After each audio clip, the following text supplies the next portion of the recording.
একসাথে আমরা রেকর্ডিং ক্লাসটাকে একটু ছোট ভাগ করার জন্য এই কাজটার কথা ভাবছি। তো ঠিক আছে, একটা ক্লাস করে দেখা যাক, ঠিক আছে? আর বাকি কোনো সমস্যা নেই। চলো একটা ক্লাস আপাতত আমরা এরকম করে দেখি। ঠিক আছে? ওকে? ঠিক আছে।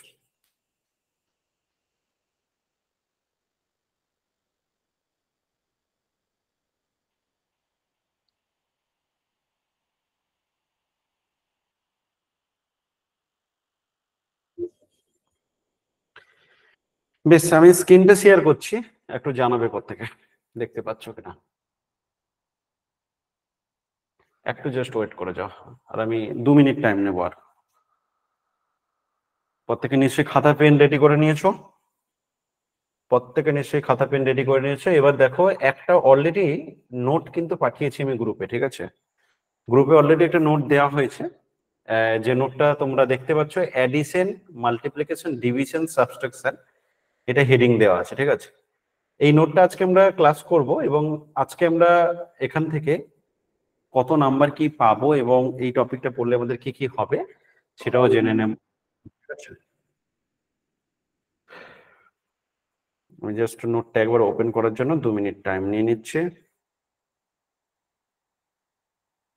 আচ্ছা, আমাদের পরের ক্লাস ঠিক 8:30 থেকে শুরু হবে। মাঝখানে 15 মিনিটের মতো ব্রেক থাকবে। আমি তোমাদেরকে মোটামুটি 8:15 নাগাদ ছেড়ে দেবো, 8:15 আগেই ছেড়ে দেবো। তারপরে তোমাদের নেক্সট ক্লাস যেটা হবে সেটা হচ্ছে তোমাদের থাকবে 8:30 থেকে। আচ্ছা, এখন পর্যন্ত মোটামুটি তোমাদের প্রতিটা সাবজেক্টের একটা করে তো ক্লাস হয়ে গেছে। আমি ফিডব্যাক চেয়েছি, তোমরা অনেকেই দিয়েছো। যারা দাওনি সেখানে একটু ফিডব্যাকটা দিয়ে দিও, কারণ এটা খুব ইম্পর্টেন্ট তোমাদের কেমন লাগছে, কি রকম হচ্ছে। কারণ দেখো, আমরা চেষ্টা করেছি একাডেমি থেকে একদম বেস্ট ফ্যাকাল্টি তোমাদের যাতে ক্লাস নেয় তার ব্যবস্থা করেছি, ঠিক আছে? এবার বাকিটা কি হয়, সবার তো সবাইকে ভালো লাগবে কথা নেই। তো সেই হিসাবে যদি তোমার মনে হয় যে এই প্রবলেম হচ্ছে বা এটা হচ্ছে, সেটা আমাদেরকে জানাবে, ডেফিনেটলি জানাবে। আমরা তার অবশ্যই ব্যবস্থা করব, এটা একটু মাথায় রেখো। আর হচ্ছে প্রতিটা ক্লাস যতটা পারবে চেষ্টা করবে লাইভ ক্লাস করার, কারণ লাইভ ক্লাস করলে কি হয়, আমরা চেষ্টা করি যে লাইভ ক্লাসে তোমার পড়াটা রেডি করে দিতে, ক্লাসরুমেই তোমার প্রায় পড়া যাতে হয়ে যায় সেটা আমরা চেষ্টা করি। তো সেই হিসেবে প্রথম চেষ্টা করবে লাইভ ক্লাস করতে। কোনো একদিন মিস হতেই পারে, এমনটা নয় যে প্রতিদিন তো লাইভ ক্লাস করা সম্ভব নয়। কোনো কারণে একটা ক্লাস মিস হতেই পারে, বা হয়তো ফোন প্রবলেম হলো, নেটওয়ার্ক ইস্যু হলো, তো সেই কারণে রেকর্ডিং ক্লাস তো থাকছে। তবে তোমাদের মধ্যে দু একজন বন্ধু যে কাজটা করেছে সেটা কি, যে বন্ধুদের সাথে লিঙ্ক শেয়ার করে দিয়েছে দু একজন, যার জন্য আগের ক্লাসগুলোর অ্যাটেন্ডেন্স, দেখো এখানে কিন্তু অ্যাটেন্ডেন্স হচ্ছে, অটোমেটিক অ্যাটেন্ডেন্স হচ্ছে, তুমি কোন টাইমে জয়েন করছো, কোন টাইমে লেফট করছো, সমস্ত কিছু কিন্তু এখানে ট্র্যাক হচ্ছে। তো সেই কারণে তোমাদের এই লিঙ্ক শেয়ারটা করলে কিন্তু, এরকম যদি তোমরা করতে থাকো তাহলে কিন্তু হোয়াটসঅ্যাপ গ্রুপে আর লিঙ্ক দেওয়া হবে না। কারণ দেখো, অ্যাপে অলরেডি লিঙ্ক আছে, এখন অ্যাপে জয়েন অপশন দেখলেই তুমি ওখান থেকে জয়েন করে যাবে। তো সেই কারণে তোমরা কিন্তু এরকম যদি করো যে অপরিচিত কাউকে লিঙ্ক শেয়ার করো, কেউ না কেউ তো নিশ্চয়ই করেছে, নাহলে পাবে কি করে? তো তাহলে কিন্তু আমরা বাধ্য হবো হোয়াটসঅ্যাপ এর লিঙ্ক না দিতে। তখন কিন্তু শুধুমাত্র অ্যাপেই থাকবে। এবারে দু একজন এখনো আছো যারা হচ্ছে অ্যাপে এখনো জয়েন করোনি, তো সেই কারণে আমরা শুধু অ্যাপে লিঙ্কটা দিচ্ছি না, এখনো গ্রুপে দিচ্ছি। কিন্তু এরকম পরিস্থিতি দেখা গেলে আমরা তো প্রেজেন্টটা ট্র্যাক করছি, আর কয়েকটা দিন দেখবো, যদি দেখি যে তারপরেও দু চারজনকে তোমরা লিঙ্ক শেয়ার করে দিচ্ছ, তখন আর আমরা গুগল মিটের লিঙ্কটা আর দেবো না, ঠিক আছে? পুরো ডিরেক্ট অ্যাপে তখন ক্লাসটা হবে, মানে অ্যাপ থেকেই জয়েন করতে পারবে, আর হোয়াটসঅ্যাপে লিঙ্ক দেওয়া হবে না। তাই আমি বলবো এইটুকু তোমাদের কাছে, যে যাতে আমরা অ্যাপে লিঙ্ক, অ্যাপে তো থাকছেই ব্যবস্থা, সেটা তো এমন নয় যে ওখানে জয়েন করার কোনো অসুবিধা হবে, তো সেটা নিয়ে সমস্যা নেই। তো তাও আমি বলবো যে আমরা আমরা চাই যে তোমাদের হোয়াটসঅ্যাপ গ্রুপেও লিঙ্কটা থাকুক, লিঙ্ক দিলে তোমাদের অনেকের সুবিধা হয়। তো সেই কারণে আমি বলবো যে কেউ কিন্তু লিঙ্কটা বেকার অযথা শেয়ার করতে যেও না, ঠিক আছে, অন্য কাউকে। কারণ এখানে ট্র্যাকিং হচ্ছে, সব ধরা পড়ে যাবে, বেকার করে লাভ নেই, ঠিক আছে? আচ্ছা, চলো এবার আমি এটাকে শেয়ার করছি, বোর্ডটাকে শেয়ার করছি। আমাকে একটু জানাবে যে প্রত্যেকে স্ক্রিনটা দেখতে পাচ্ছ কি।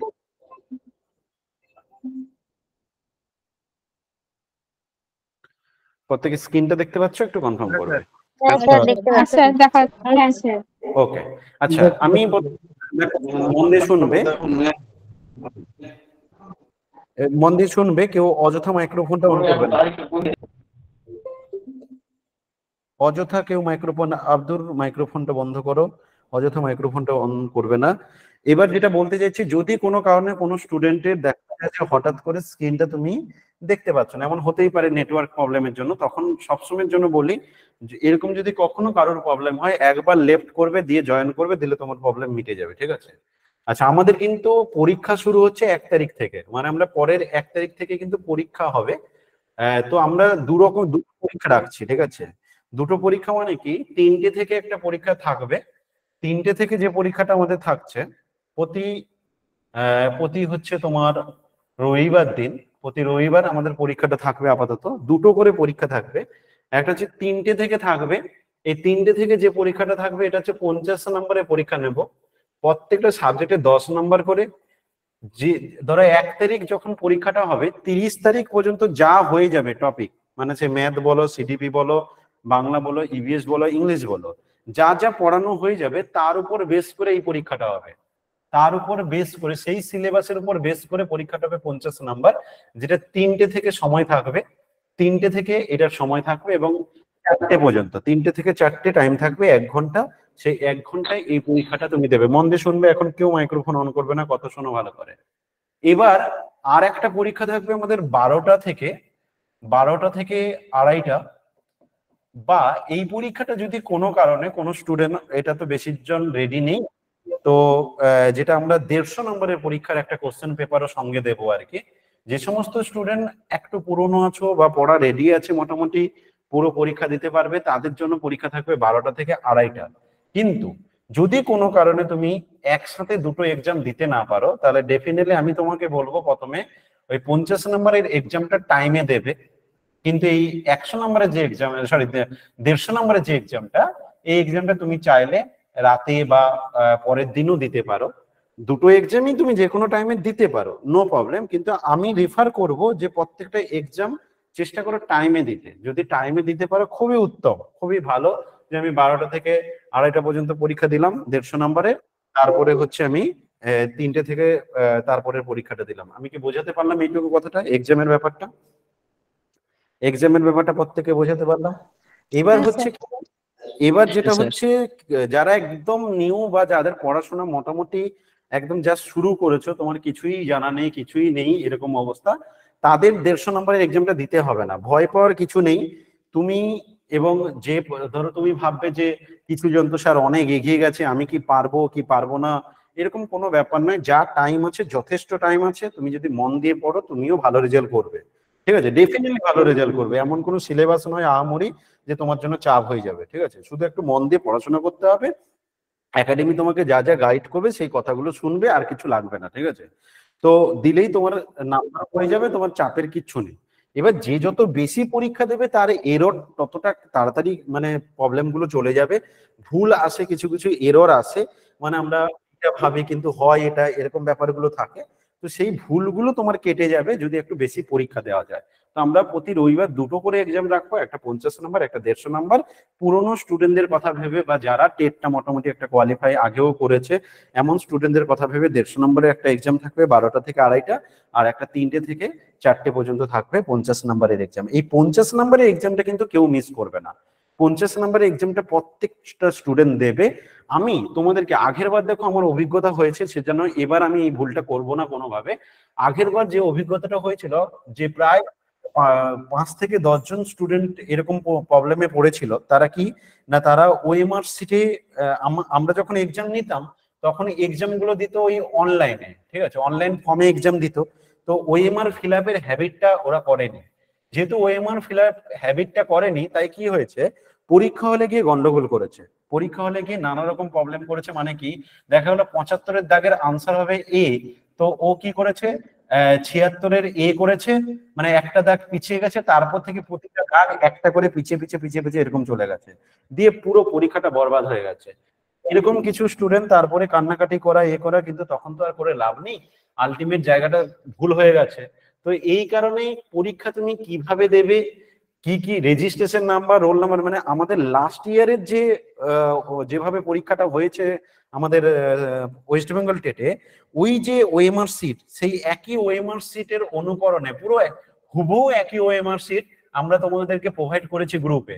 150 নম্বরের একটা ওএমআর সিট কালার প্রিন্ট দিয়েছি, তুমি চাইলে সেটা ব্ল্যাক এন্ড হোয়াইট প্রিন্ট করে নেবে, একটা প্রিন্ট করে বাকিটা জেরক্স করে নেবে। এখানে যেমন যেমন পয়েন্ট দেয়া আছে, যা যা দেয়া আছে হুবহু সেম হচ্ছে প্রাইমারি টেটে 2022-এ ছিল। তো সেইটার অনুকরণে আমরা একটা ওএমআর তোমাদেরকে বানিয়ে অলরেডি দিয়েছি, এইটা প্রিন্ট আউট করে নেবে। ওএমআর ছাড়া একটা খাতাও অ্যালাউ করা হবে না। মানে তুমি স্যার আজকে না আমি প্রিন্ট করতে ভুলে গেছি, আমি না স্যার আজকে খাতায় জমা দিয়ে দিয়েছি, আপনি নিয়ে নিন প্লিজ, ওইসব কথাগুলো না আমার কাছে এখন চলবে না। প্রথম পরীক্ষা থেকে বলছি এই কথাগুলো পুরো চলবে না, এগুলো ক্যান্সেল। যে আমি এই করতে পারিনি, আমার আজকে এই শরীর খারাপ, আজকে আমার দাদু মারা গেছে, আজকে দাদু মারা গেছে, ওইসব কথার জন্য আমি করতে পারিনি, প্রিন্ট হয়নি, ওইসব পুরো নাটক বন্ধ। প্রথম থেকেই তোমাকে কিন্তু বলে দিলাম, তোমার কোনো এই নাটকগুলো আমি শুনবো না, তোমাকে কিন্তু ডেফিনেটলি 7 দিন আগে থেকে বলছি। তাই এখন থেকে তুমি বাবা ওএমআরটা নিয়ে টুক করে যাও, দোকানে গিয়ে প্রিন্ট করে নিয়ে আসো। এত টাকা খরচ করছো, আর হয়তো 30 থেকে 50 টাকা ম্যাক্সিমাম খরচ হবে, 30 পিসের মতো প্রিন্ট করে নাও, তাহলে তুমি যে যে জন্য তুমি পড়াশোনা করছো সেটা কাজে লাগবে। ঠিক আছে, কারণ ওএমআর এ ফিল আপ করাটা ডেফিনেটলি। এবার রেজিস্ট্রেশন নাম্বার থেকে শুরু করে রোল নাম্বার, তারপরে হচ্ছে কোশ্চেন বুকলেট নম্বর, সবকিছু পরীক্ষার আগে আমি দিয়ে দেব এবং ভিডিওর মাধ্যমে বুঝিয়ে দেব কোথায় কি ফিল আপ করতে হবে, কিভাবে ফিল আপ করতে হবে। পুরো ভিডিওর মাধ্যমে পরীক্ষার আগে আমি একটা ভিডিও দিয়ে একটা ওএমআর কি করে ফিল আপ করবে তার সমস্ত ডিটেলস দিয়ে দেব। তুমি সেই ভিডিওটা দেখে ডেফিনেটলি পরীক্ষায় বসবে। না হলে আমি দেখেছি ফুড এসআইতে আমি এক্সাম নিতে গিয়ে দেখলাম কতজন ফর্ম ফিল আপ ভুল করেছে। মানে এই যে পরীক্ষাটা দিতে যাচ্ছে, একটা ওএমআর ফিল আপ করতে গিয়ে কত রকমের ভুল, কে নাম লেখেনি, কে রেজিস্ট্রেশন নাম্বার দেয়নি, কে বুকলেট কোড নম্বর দেয়নি, এই প্রবলেম গুলো করেছে। তাই আমি প্রথম পরীক্ষা থেকে আগে থেকেই তোমাদেরকে জানিয়ে রাখলাম, আমি একটা ভিডিওর মাধ্যমে ডিটেলসে বুঝিয়ে দেবো কোথায় কি করতে হবে, সেইভাবে তোমরা পর থেকে পরীক্ষা দেবে। এই পরীক্ষার ব্যাপারটা আমি ক্লিয়ার করতে পারলাম, একটু কনফার্ম করে দাও। এবার আমি পুরো সাবজেক্টে চলে যাবো। এবার আমি বলছি স্যার 50 নাম্বারটাও কি ওএমআর এ দেবো? সব ওয়েমারে দেবে, প্রতিটা এক্সাম ওয়েমারে দেবে। তোমার যদি মনে হয় যে স্যার আমার একটু টাকার প্রবলেম আছে, আমি এতগুলো পারবো না, তুমি তাহলে কাজ করো, একটা ওএমআর এর উল্টো পিছেও তুমি প্রিন্ট করে নাও, মানে বোথ সাইড করে নাও। একদিকে তুমি 50 নাম্বারে এক্সাম দেবে, একদিকে 150 নাম্বার দেবে, কোনো প্রবলেম নেই আমার তাতে। তুমি তো ছবি তুলে দেবে, ঠিক আছে? হ্যাঁ বলো। বলছিলাম যে একটা প্রিন্ট আউট বের করে যদি জেরক্স করি। হ্যাঁ অবশ্যই, তুমি একটা প্রিন্ট করো, বাকিগুলো জেরক্স করো, ওটাই করবে, নাহলে ভিখারি হয়ে যেতে হবে। ঠিক আছে, হ্যাঁ বলো। সময় ছাড়া অন্য সময় যদি এক্সামটা দিয়ে দিই, কারণ ওই টাইমে স্যার মুশকিল হবে আমার জন্য। অন্য সময় এক্সাম দিতে পারো, আমি না বলবো না, সততার সাথে। তুমি তো বড় হয়েছো, তুমি যদি সততার সাথে দাও তাহলে কোনো প্রবলেম নেই, দিতে পারো। মোটামুটি আমরা 24 আওয়ার্স পর্যন্ত অপেক্ষা করব, তার মধ্যে যে রেজাল্টটা আসবে সেই রেজাল্টটাকে নিয়ে আমরা তোমাদের রেজাল্ট দেবো, যে কে কত পেলে বা কি হলো তার একটা রেজাল্ট দেবো। এবং সেই কারণে আমরা 24 আওয়ার্স পরে OMR online OMR fill up করতে দেবো, যে তুমি যে পরীক্ষাটা দিয়েছো কোনটার কি অপশন দিয়েছো সেটা একটা অনলাইন ফিল আপ করার জন্য তারপর একটা ওএমআর দেবো। সেটা ফিল আপ করে দেওয়ার পরে আমরা রেজাল্ট তারপর অ্যানাউন্স করে দেবো যে কে কত পেলো। ঠিক আছে, সততার সাথে বাবা করবে। তুমি সৎ থাকলে তবে কিন্তু কোয়ালিফাই করতে পারবে। তুমি যদি ভাবো যে কেউ তো দেখছে না, আমি যদি 10টা নাম্বার বাড়িয়ে বলি কি আছে, স্যারের কাছে আমি একটু বড় হয়ে গেলাম, এই একটু মানে বুক ফুলিয়ে বলবো এই দেখুন আমি এত পেয়েছি, কিন্তু তুমি আলটিমেট কিন্তু ফেল করে যাবে বাবা। তাই একদম অনেস্ট নষ্ট করবে না, ওইটা ঠিক রাখবে, তাহলে সব হবে। আচ্ছা শোনো, আজকে আমি যে টপিকটা পড়াবো সেই টপিকটা বাচ্চা বাচ্চা টপিক যদিও, কিন্তু এখানে অনেক কিছু শেখার আছে। ঠিক আছে, আচ্ছা আমরা আজকে কিন্তু এমন একটা টপিক পড়বো, বলতে গেলে একটা ক্লাসে 2 নাম্বার পাবো। মানে অনেকটা কিরকম টাইপের বলতো, এক ফুল দো মালি, এই কথাটা শুনেছো তো, যে একটা ফুল দুটো মালি। তো এখানে তো এরকম ভাবে আমাদের এখানে একটা ক্লাসে 2 নাম্বার পাবো, এরকম একটা ব্যাপার থাকবে। এখান থেকে কেমন টাইপের কোশ্চেন আছে সেটা একটু আমরা দেখে নিই। আজকের ক্লাসে যে আমাদের যে টাইপের কোশ্চেন গুলো আমরা পাবো সেটা হচ্ছে কি, একটা হচ্ছে যোগ বিয়োগ। বিয়োগ একটা থাকবে পরীক্ষা হলে, আমাদের যে মেন এক্সাম সেখানে একটা বিয়োগ থাকবে। বিয়োগটা এবার ছোট বাচ্চাদের মতো হয়তো না দিয়ে একটু কেমন দিল, হয়তো তোমাকে বললো যে কাজ করো, তুমি একটা দোকানে গেছো, দোকানে গিয়ে তুমি এত জিনিস বাজার করেছো, তুমি কাজু বাদাম এত কিনেছো, তুমি আপেল এত কিনেছো, তুমি কলা এত কিনেছো, তুমি এই কিনেছো, এই করেছো, মোট তোমাকে 500 টাকা নিয়ে গেছো। এবার দোকানদারকে তুমি 500 টাকা দিয়েছো, কত টাকা রিটার্ন নিয়ে আসবে। এরকম টাইপের দিয়ে বিয়োগ করতে দিতে পারে, অথবা নানা রকম একক একক চেঞ্জ করে। যেমন ধরো সাপোজ কথার কথা তোমাকে বললো যে তুমি আজকে দিল্লি যাচ্ছ, তুমি 11:30 AM এ দিল্লি গেছো, তুমি তারপরে হচ্ছে দুদিন পরে তুমি আবার দিল্লি থেকে এত টাইমে ফিরলে বা এই করলে, বা তুমি দিল্লিতে পৌঁছালে অমুক টাইমে, তাহলে তার মধ্যে পার্থক্য কি? এইরকম টাইপের সময়ের উপর হতে পারে, কিলোমিটার ডেকামিটারের উপর হতে পারে, লিটারের উপর হতে পারে, তো ইউনিটের উপর বেস করে কিন্তু যোগ বিয়োগ গুণভাগ একটা থাকতে পারে। তো আমি মোটামুটি তোমাদেরকে একটা পিডিএফ দিয়েছি যেখানে যোগ বিয়োগ গুণভাগ গুলো আছে, 44 খানা প্রবলেম আছে, সিটেটেরই কোশ্চেন পেপার, 44 খানা প্রবলেম আছে, সেটা তোমরা প্রত্যেকটা বাড়িতে করবে। তোমরা অনেকে পেরেও যাবে, মানে টাইম দিলে পেরে যাবে, কিন্তু ব্যাপারটা হচ্ছে 44টা প্রবলেম কি করে আমরা 44 মিনিটের মধ্যে করব বা 40 মিনিটের মধ্যে করব, সেই শেখাটা আজকে হবে আমার এই ক্লাসে। মানে আজকের ক্লাসে আমরা শিখবোটা কি, যে এইসব অঙ্কগুলো কত তাড়াতাড়ি করা যায়, কি প্রসেস অ্যাপ্লাই করবো যাতে আমরা একটু ফাস্ট করতে পারি, কারণ বাচ্চাও এই অঙ্ক পারবে, কিন্তু কে কত ফাস্ট করবে সেটা শেখানোটাই হচ্ছে আজকের ক্লাসের মেন লক্ষ্য। আমি একটা এখান থেকে আমরা একটা ভাষার অঙ্ক পেতে পারি, আর একটা সিম্পল যোগ বিয়োগ গুণভাগ টাইপের অঙ্ক আসতে পারে। তো আমি মোটামুটি 25টা প্রবলেম তুলেছি, 8টা 15 পর্যন্ত টার্গেট করে। তো চলো আমরা প্রথম কোশ্চেনে যাই। আচ্ছা, কেউ এমনি মাইক্রোফোন অন করে আনসার দেবে না, প্রত্যেকে আনসার দিলে মেসেজ বক্সে আনসার দেবে, আমি করিয়ে দিচ্ছি, মন দিয়ে শুনবে, আমার প্রসেসটা দেখবে, তুমি যেভাবে করেছো তার সাথে মেলানোর চেষ্টা করবে যে ব্যাপারটা হলো কি, কিভাবে হলো। তাহলে দেখো প্রথম কোশ্চেন বলছে what must be added. Sir একটু কথা ছিল স্যার, বলছিলাম মেসেজটা আপনার অনলাইন করা যাবে না, শুধুমাত্র আপনি দেখতে পারবেন? কারণ এখানে কি হয় যে আমরা কোনো কিছু অ্যান্সার করলে মানে যদি ভুল করেছি কি সঠিক করেছি এটা বুঝতে পারবো আর কি, আপনার লাস্টে অঙ্কটা করে দেওয়ার পরে। ওইটা করা যাবে না, তবে তুমি ওর দিকে ওই অন্যের দিকে লক্ষ্য করবে না। এরকম দেখো বিদ্যাসাগর না রাস্তায় বসে পড়াশোনা করছিল ল্যাম্পের আলোতে, ঠিক আছে, তার উপর দিয়ে যদি গাড়িও চলে যেত কিছু ভাবতো না। এই জন্য তুমি মেসেজের ওই দিকে তাকাবে না, তোমার যেটা লক্ষ্য থাকবে একদমই কি, যে কোশ্চেনটা পড়লাম, এবার তুমি আর স্ক্রিনের দিকে তাকাবে না, কানে আমার কথা শুনবে, আর হচ্ছে টুকটাক করে নিজের খাতায় করবে, ঠিক আছে? এটা কিছু করার নেই, যেদিন গুগল মিট করে দেবে সেদিন আমরা করে নেবো, ঠিক আছে? তো চলো আপাতত একটু নিজেকে কনসেন্ট্রেট করো, ও যে যা আনসার দিচ্ছে তার যে আনসার ঠিক হবে এমন কোনো গ্যারান্টি নেই। তো তুমি তোমার মতো করে করো, ওর আনসারের দিকে তাকাবে না, তুমি স্ক্রিনটাকে দরকার পড়লে একটু বড় করে নিয়ে তুমি শুধু আমার কোশ্চেনটা একবার দেখে নাও, খাতায় তুলে নিয়ে তুমি করো। আচ্ছা বেশ, আমি এবার প্রবলেমে যাচ্ছি। বলছে দেখো what must be added to এত টু অবটেন দ্য নাম্বার 7। আমাদের কি বলছে, আমরা চাইছি 7 পেতে। এবার বলছে তুমি উপরে কিছু নাম্বার দেওয়া আছে তাদেরকে যোগ করতে বলেছে, বলছে যোগ করার পরে তার সাথে আর কত যোগ করব যাতে 7 পাওয়া যায়। তুমি কি করবে? তোমার প্রথম কাজ হচ্ছে কি, আচ্ছা আমাকে তো মোট 7 পেতে হবে, 7 আর ওগুলো সব দশমিকে দিয়েছে। তোমার প্রথম কাজ কি হবে, তোমার প্রথম কাজ হবে যে যতগুলো আগের নাম্বার গুলো দিয়েছে দশমিকের পরে কত ঘর পর্যন্ত হাইয়েস্ট আছে সেটা দেখে নাও। যেমন একজন বলবে যে স্যার নাম্বার গুলো দিয়েছে 6, একটা দিয়েছে স্যার 0.6, একটা দিয়েছে স্যার 0.06, একটা দিয়েছে স্যার 0.006। তাহলে স্যার এখন আমি কি করব? আপনি কি বলতে চাইছেন?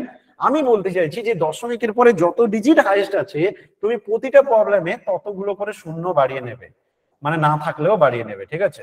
তো এইটা করে নেবে, তাহলে তোমার আর ভুল হওয়ার চান্স থাকবে না প্রথম প্রথম যখন করবে।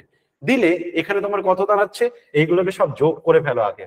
তাহলে 6 দাঁড়ালো, 6 দাঁড়ালো, 6 দাঁড়ালো, এটা দাঁড়ালো 6, তাহলে 6.666 হচ্ছে। এবার তুমি বলে স্যার 7 থেকে কি করে বাদ দেব? ঠিক আছে, প্রথম কথা তুমি যদি মনে করো যে আমি অপশন ধরে করব, এখান থেকে অপশন ধরেও করা যায়। আর যদি মনে করো দেখো 666 তোমার টার্গেট 7 বানাতে হবে, 6.66666 এই দিয়ে আছে। তাহলে তুমি জানো যে এইটার সাথে কত লাগবে, নিশ্চয়ই এটা 600 সামথিং আছে, তার মানে 300 সামথিং লাগবে, তার কম হতেই পারে না। 300 সামথিং হলে তবে হবে, এবং লাস্ট ডিজিট যে 4 হবে সেটাও তুমি ডেফিনেটলি বুঝে যাচ্ছ কেন, তবে গিয়ে 6 4 10, 10 শূন্য হবে। আমাদের আনসার দরকার 7.000, এইরকম ভাবে আনসারটা দরকার। তার মানে আমার লাস্ট ডিজিট শূন্য হতে হবে, আবার আমাকে কি করতে হবে, 300 সামথিং যোগ করতে হবে। এইটা দেখে তুমি নিশ্চয়ই বুঝে যাচ্ছ যে তার মানে অপশন এটা হবে না, অপশন সিটা হবে না, অপশন ডিটা হবে না, একমাত্র হচ্ছে অপশন বি 334। এটা একটা রাস্তা। আর একটা স্টুডেন্ট কি বললো, বলছে না স্যার আমার অত ওইরকম ভাবে মাথা খাটবে না, আপনি বলুন এরপর নর্মাল ভাবে বলুন। তাহলে কি করব, যদি কেউ বলে কোনো একটা নাম্বারের সাথে আর কত যোগ করবে যাতে তুমি 7 পাও, ধরো আমাকে বললো তুমি 6-এর সাথে কত যোগ করবে যাতে 7 পাও, আমি যদি এই কত যোগ করবে নাম্বারটা বের করতে চাই, তাহলে 7 থেকে কাকে বাদ দেব, 7 থেকে আমার যোগফলের রেজাল্টটাকে বাদ দিয়ে দেবো, তাহলে আমার আনসার হয়ে যাবে বি সমান 7 - 6। তাহলে এই যে বুদ্ধিটা, এই বুদ্ধিটা আমরা এখানে অ্যাপ্লাই করতে পারবো। মানে এখানে আমরা কি করতে পারি না, প্রথমে 7 কে 7.3 লিখে নেব, সেখান থেকে কত বাদ দেব, 6.666 এইটা বাদ দেব। এবারে এইটা বাদ দিতে গিয়ে বিয়োগফল কেন এটা পরীক্ষায় দিয়েছে, এটাও একটা ভালো কোশ্চেন, যে পরীক্ষায় এরকম টাইপের ছোট কোশ্চেন কেন দিল, এরকম এই তো বাচ্চা অঙ্ক কেন দিয়েছে। এখানে অ্যাকচুয়ালি কি হয়, আমাদের প্রাইমারি স্কুলে দেখা গেছে যখন অফিসাররা চেক করতে গেছে, প্রচুর প্রাইমারি স্কুল আছে যেখানে হেডমাস্টার পর্যন্ত বিয়োগ করার নিয়ম ঠিকঠাক জানে না, যে কারণে স্টুডেন্টরা ভুল শেখে। তো এই প্রবলেমটাকে দূর করার জন্য সেন্ট্রাল টেটের সমস্ত কোশ্চেন পেপার কি করা হয়, একটা কনসেপ্টের উপর, যাতে প্রতিটা জিনিস ভালো করে স্টুডেন্ট শেখে। আচ্ছা, একটা বিয়োগ কি করে করতে হয় আমি ভালো করে বলছি, খুব মন দিয়ে শুনবে। বিয়োগটা করতে হয় কিভাবে, আমি আগে টেকনিকটা শেখাচ্ছি, তারপর তোমাকে যদি কেউ ইন্টারভিউতে জিজ্ঞাসা করে যে এরকম বিয়োগ কেন হয়, তার কারণটা আমি বুঝিয়ে দিচ্ছি। তোমার প্রথম কাজ হবে, শেষে যদি শূন্য থাকে তাহলে তুমি সেটাকে 10 লিখবে, তার আগে যতগুলো শূন্য থাকবে সেগুলোকে 9 লিখবে, এবং যে নাম্বারটা থেকে তুমি ধার নিয়েছো সেই নাম্বারটা 1 কমে গিয়ে 6 করবে। মানে এটা হবে তোমার প্রথম স্ট্র্যাটেজি, উপরে লিখে দেওয়ার বিয়োগ করার স্ট্র্যাটেজি। এবার আমরা বিয়োগ করব, 10 থেকে 6 বার দিলে 4, 9 থেকে 6 বার দিলে 3, 9 থেকে 6 বার দিলে 3, 6 থেকে 6 বার দিলে 0। তাহলে এটা হলো আমার বিয়োগফলের রেজাল্ট। আমি আরেকবার রিপিট করছি, মন দিয়ে শুনবে। বিয়োগ করার টেকনিক কি, যদি তুমি দেখো লাস্ট যেটা থাকবে, লাস্ট 0 থাকতে পারে, 1 থাকতে পারে, 6-এর নিচে কোনো নাম্বার থাকতে পারে, তুমি সঙ্গে সঙ্গে কি করবে, যদি 1 থাকে তাহলে পিঠে এসে 1 বসে 11 করবে, যদি 0 থাকে তাহলে লিখবে 10, যদি তোমার এখানে 2 থাকে তাহলে লিখবে 12। মানে 1 দশক ধার নেওয়া, সোজা কথা আগের থেকে 1 দশক ধার নেওয়া, এই জন্য সেটা 10 হয়ে গেছে। তো 10 থেকে 6 বার দিলে 4, 9 থেকে 6 বার দিলে, এবার যতগুলো শূন্য তার আগে থাকবে, যতক্ষণ পর্যন্ত শূন্য থাকবে সেগুলো প্রত্যেকটা 9 লিখে নেবে, আগেই লিখে নেবে, তাহলে জীবনে ভুল হবে না। এবার 9 থেকে 6 বার দিলাম 3, 9 থেকে 6 বার দিলাম 3, যে নাম্বার থেকে ধার নিয়েছিলাম সে 1 কমে গেছে, তাই সেটা হয়ে গেছে 6। এই দাঁড়ালো রেজাল্ট। আচ্ছা, এই অঙ্কটা আগে বুঝেছো কিনা কনফার্ম করো, তারপর আমি একটা বিয়োগ দেব, দিয়ে বিয়োগের এটা কেন হচ্ছে সেটা একটা বিয়োগের মাধ্যমে আমি দেখিয়ে দেবো, ঠিক আছে। আমি আর একটা বিয়োগ দিচ্ছি, খুব ভালো করে শোনো, এটা খুব দরকার, জানা দরকার, ঠিক আছে, ভালো করে শুনবে। বলছি হ্যাঁ বলো, আরেকবার বলছি, তৃতীয় জিরোতে যদি অন্য জায়গায় অন্য সংখ্যা থাকে তাহলে কিভাবে করব? আমি বলে দিচ্ছি, আমি পুরো বিয়োগের মানে একদম বিয়োগ কিভাবে করব সেই কারণটাই আমি বুঝিয়ে দিই, দিলে তোমার আর প্রবলেম হবে না, ঠিক আছে। আমি কারণটা যখন বুঝিয়ে দেবো তখন তোমার আর কোনো সমস্যা হবে না। আমি একটু বলছি, মন দিয়ে শোনো, খুব ভালো করে মন দিয়ে শুনবে, ঠিক আছে। ধরো দেখো, তোমাকে 7321 থেকে 5471 বাদ দিতে বলেছে, এটা আমাদের ইন্টারভিউতে ভীষণ ইম্পর্টেন্ট। মানে এখানে তো থাকবেই, আবার ইন্টারভিউতে এরকম তোমাকে যে কোনো বিয়োগ করতে দিতে পারে, ঠিক আছে। কেন, প্রচুর স্টুডেন্ট বিয়োগের কনসেপ্টের মধ্যে প্রবলেম আছে, তাই ভালো করে মন দিয়ে শোনো। ধরো তোমাকে এরকম একটা প্রবলেম দিয়েছে, আমি এইটাকে দিয়ে দিচ্ছি, ধরো 732 থেকে 547 বাদ দিতে বলেছে, সিম্পল একটা প্রবলেম দিয়েছি, ঠিক আছে। এবার দেখো আমরা লিখে ফেলি যে প্রথমটা 1, 10, 2, 12 বলে ফেলি, দিয়ে 12 থেকে 7 বাদ দিই। কেন 12 লিখি, তার পিছনে কারণ কি সেটা সবার আগে একটু জেনে নাও। দেখো প্রথমে এই যে 732 লেখা হয়েছে, তার 2টা যেটা তাকে এককের অঙ্ক বলে, 3টা যেটা সেটা দশকের অঙ্ক, আর তার আগে হচ্ছে শতকের অঙ্ক। ভালো করে আমার গল্পটা শুনবে, দিলে তোমার ক্লিয়ার হয়ে যাবে। গল্পটা শুনবে মন দিয়ে। সাপোজ ভাবো যে তুমি কারোর কাছ থেকে টাকা ধার নিয়েছো। কত টাকা ধার নিয়েছো না, তুমি কারোর কাছ থেকে ধার নিয়েছো 7 টাকা। মন দিয়ে শুনবে কিন্তু আমার কথাটা, তুমি কারোর কাছ থেকে 7 টাকা ধার নিয়েছো, ঠিক আছে। এবার তোমার কাছে আছে কত, তোমার কাছে আছে 2 টাকা। এবার ওই বন্ধুটা তোমাকে বারবার করে পাগল করাচ্ছে, এই আমার 7 টাকা দে, আমার 7 টাকা দে। মানে যেমন 10 মিনিট অন্তর অ্যালার্ম বাজায়, সেরকম ভাবে তোমার কানে বাজাচ্ছে বারবার, এই আমার 7 টাকা কবে দিবি, এই আমার 7 টাকা কবে দিবি। তোমার এবার রাগ হয়ে গেছে, তুমি তখন কি করলে, তোমার দিদিকে বা দাদাকে বললে, দাদা তুই আমাকে 5 টাকা দিবি, আমার কাছে 2 টাকা আছে, আমি না, আমার একজন 7 টাকা পাবে আমাকে পাগল করে দিচ্ছে, তো আমি ওর 7 টাকাটা শোধ করে দেবো, কিন্তু আমার কাছে এই মুহূর্তে 2 টাকা আছে, তুই আমাকে এটা 5 টাকা দিবি। তোমার দাদা বলছে কি যে 5 টাকা তো আমার কাছে নেই রে, আমার কাছে না, আমার কাছে 10 টাকার নোট আছে, আমার কাছে 3টে 10 টাকার নোট আছে, মানে আমার কাছে 30 টাকা আছে। তোমার দাদা বললো তার কাছে 3টে 10 টাকা আছে, মানে 30 টাকা আছে। এবার বলছে যে আমি কিন্তু 5 টাকা দিতে পারবো না ভাই, তুই যদি চাস আমার কাছ থেকে 10 টাকা ধার নিতে পারিস একটা, কারণ তোমার দরকার তো 5 টাকা, তুমি একটা 10 টাকা নিলেই হবে, তার বেশি চাইবে না। তখন তুমি কি করলে, দাদাকে বললে ঠিক আছে দাদা তুই একটা 10 টাকা দে। তাহলে একটা 10 টাকা যখনই সে তোমাকে দিয়ে দিল, তোমার দাদার কাছে এখন কটা 10 টাকা থাকলো, তোমার দাদার কাছে এখন দুটো 10 টাকা হয়ে গেল। ও একটা 10 টাকা তোমাকে দিয়ে দিয়েছে, ও যখন একটা 10 টাকা তোমাকে দিয়ে দিয়েছে, তোমার কাছে এখন হয়ে গেল কত, 12 টাকা। তোমার কাছে এখন হয়ে গেল 12 টাকা, তোমার দাদার কাছে এখন কিন্তু দুটো 10 টাকা আছে। এবার তুমি 12 টাকা থেকে তোমার ওই যে বন্ধু যে পিল পিল পিল পিল পিল করছিল তোমার কানের কাছে, তাকে তুমি 7 টাকা শোধ করে দিলে, তাহলে শোধ হয়ে গেল, 12 টাকা থেকে 7 টাকা চলে গেল, তার মানে তোমার কাছে বেঁচে গেল 5 টাকা। এই ঝামেলা প্রথমে গেল। এবার তোমার দাদার কাছে যাচ্ছি, তোমার দাদার ব্যাপারটা বুঝি। তোমার দাদার কাছে এখন কত আছে না, তোমার দাদার কাছে এখন দুটো 10 টাকা আছে। খুব মন দিয়ে গল্পটা শোনো, দেখবে খুব ইজি। দুটো 10 টাকা আছে, মানে মোট কত, তোমার দাদার কাছে আছে 20 টাকা। এখন কি হয়েছে, তোমার দাদা আবার কারোর কাছ থেকে ধার নিয়েছে, সে আবার তাকে 4টে 10 টাকা শোধ করবে। তোমার দাদা আবার 4টে 10 টাকা শোধ করবে, এমন কারোর কাছ থেকে ধার নিয়ে রেখেছে। 40 টাকা শোধ করবে, কিন্তু তোমার দাদার কাছে আছে 20 টাকা। তোমার দাদা কি করলো তখন, আবার কারুর না কারুর, তোমার বাবার কাছ থেকে বা মার কাছ থেকে সে তোমার দাদা আবার ধার চাইছে। ঠিক আছে, তোমার দাদা আবার ধার চাইছে, গেল কার কাছে, তোমার মায়ের কাছে গেছে। মায়ের কাছে গিয়ে কি বলছে, মামা আমাকে তুমি দাও না, দুটো 10 টাকা দাও না, আমি একটা বন্ধু 40 টাকা পাবে, আমার কাছে 20 টাকা আছে, ভাইকে 10 টাকা দিয়ে দিয়েছি, তো আমার কাছে 20 টাকা আছে। তোমার মা বললো, বাবু আমার কাছে তো 10 টাকার নোট নেই রে, আমার কাছে না 7টা 100 টাকার নোট আছে, শতকের ঘরে রেজাল্ট, 7টা 100 টাকার নোট আছে। বেশ, তুমি বলো মা তাহলে একটা কাজ করো, তুমি আমাকে একটা 100 টাকা দিয়ে দাও। একটা 100 টাকা তোমার মা দিয়ে দিল। দিয়ে দিলে তোমার কাছে কত হয়ে গেল, তোমার কাছে দুটো 10 টাকা ছিল, এখন 100 টাকা মানে 10টা 10 টাকা, 100 টাকা মানে 10টা 10 টাকা, আর দুটো মিলে মোট 12টা 10 টাকা হয়ে গেল তোমার কাছে। তোমার কাছে কিন্তু তোমার মা একটা 100 টাকা দিয়েছিল, সেটা তুমি কি করলে 10 টাকাতে কনভার্ট করে 10টা 10 টাকা বানিয়ে নিলে, আর তোমার নিজের দুটো ছিল, মিলে মোট 12টা 10 টাকা তোমার হয়ে গেল। তাহলে এই মুহূর্তে তোমার কাছে কত আছে, তোমার কাছে আছে কিন্তু 12টা 10 টাকা। তোমার কাছে এই মুহূর্তে থাকলো কতগুলো, 12টা 10 টাকা।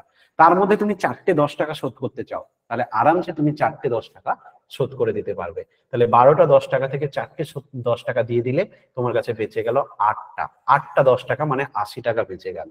তোমার মা কি করেছে, যেহেতু তোমাকে কি করেছে, একটা 100 টাকা দিয়ে দিয়েছিল, তাই তোমার মায়ের কাছে একটা কমে যাবে, তাই তোমার মায়ের কাছে 6টা 100 টাকা আছে, কারোর কাছ থেকে 5টা 100 টাকা ধার নিয়েছিল, শোধ করে দিলে একটা হবে। এই হচ্ছে বিয়োগের আসল রহস্য। মানে ব্যাপারটা কি হয়, আমরা ঠিক আগে যার কাছ থেকে ধার নেই, ওনার কাছে যদি উনি যে ওটা যদি শতকের ঘরে যদি হয়, তাহলে এখানে যদি এক থাকে, তার মানে এই নাম্বারটা কিন্তু অ্যাকচুয়ালি 100। এবার যখন দশকের কেউ এখান থেকে ধার নেবে, তখন একটা 100 এলে এখানে এসে সেটা আমি বলবো 10টা 10 টাকা। তাই এটা বলা হয় সবসময় যে আগের ঘর থেকে 1 দশক ধার নিতে হয়। এই কারণে সবসময় বলা হয় যে তুমি ঠিক আগের ঘর থেকে 1 দশক ধার নেবে। সবসময় অঙ্ক যখন করতে যাবে, আগের ঘর থেকে কত ধার নেবে, একটা 10 টাকা ধার নেবে, আর বাকি কিছু নয়। এই একই লজিকে আমরা এই প্রবলেমটাও তাই করেছি। সবসময় আগের ঘর থেকে ধার নেওয়া মানে 10 করে ধার নেওয়া। তো সেই হিসাবে আমার প্রথমে 7 ছিল, 7 যখন ধার হয়ে মানে ধার নিল আগের জন, কারণ ধার চেয়েছিল কে, মন দিয়ে শুনবে, ধার চেয়েছিল এই প্রথম শূন্যটা আগের শূন্যকে ধার চেয়েছিল, কিন্তু সে নিজে ভিখারি, সে দেবে কোথা থেকে, সে আবার তার আগের জনকে ধার চেয়েছে, সে আবার তার আগের জনকে ধার দিয়েছে। তো এইরকম ভাবে চলেছে ব্যাপারটা। তো এ যখন একে ধার দিয়ে দিল, এর কাছে হয়ে গেল 10, এ আবার একে যখন ধার দিয়ে দিল, এর কাছে হয়ে গেল 10, এ যখন একে ধার দিল, এর কাছে হয়ে গেল 10। কিন্তু স্টুডেন্টরা কি গন্ডগোল করে, স্টুডেন্টরা এখানেই গন্ডগোল করে যে স্যার এ যখন ওকে 1 দিচ্ছে, ওখানে গিয়ে কেন 10 হয়ে যায়। 10 হয়ে যাওয়ার কারণটা আমি বোঝালাম, যে যখনই একটা ঘর চেঞ্জ হয়, তখন কিন্তু এখানে যেটা 100 টাকা বোঝায় এখানে সেটা 10টা 10 টাকা বোঝায়। এই কারণে একটা 100 টাকা দেয়া মানে এর কাছে এসে সেটা 10-এ পরিণত হয়ে যায়। সেই কারণটা আমি প্রথমে বোঝালাম। এবার তোমাকে না এত কিছু লাগবে না, এগুলো কেন বললাম, তোমার ইন্টারভিউতে বা তুমি যদি কাউকে বোঝাতে চাও সেখানে বোঝাতে পারো, কিন্তু পরীক্ষা হলের জন্য এগুলো লাগবে না। পরীক্ষার হলের জন্য সিম্পলি তুমি যাবে অঙ্কে, লাস্টে থেকে শুধু যা থাকবে তার পিঠে এক চাপিয়ে সেটা লিখে নেবে। এইটা হচ্ছে পরীক্ষা হলে করবে, যা থাকবে পিঠে এক চাপিয়ে লিখে নেবে। আগে যতগুলো শূন্য থাকবে সেগুলো সব 9 করে নেবে।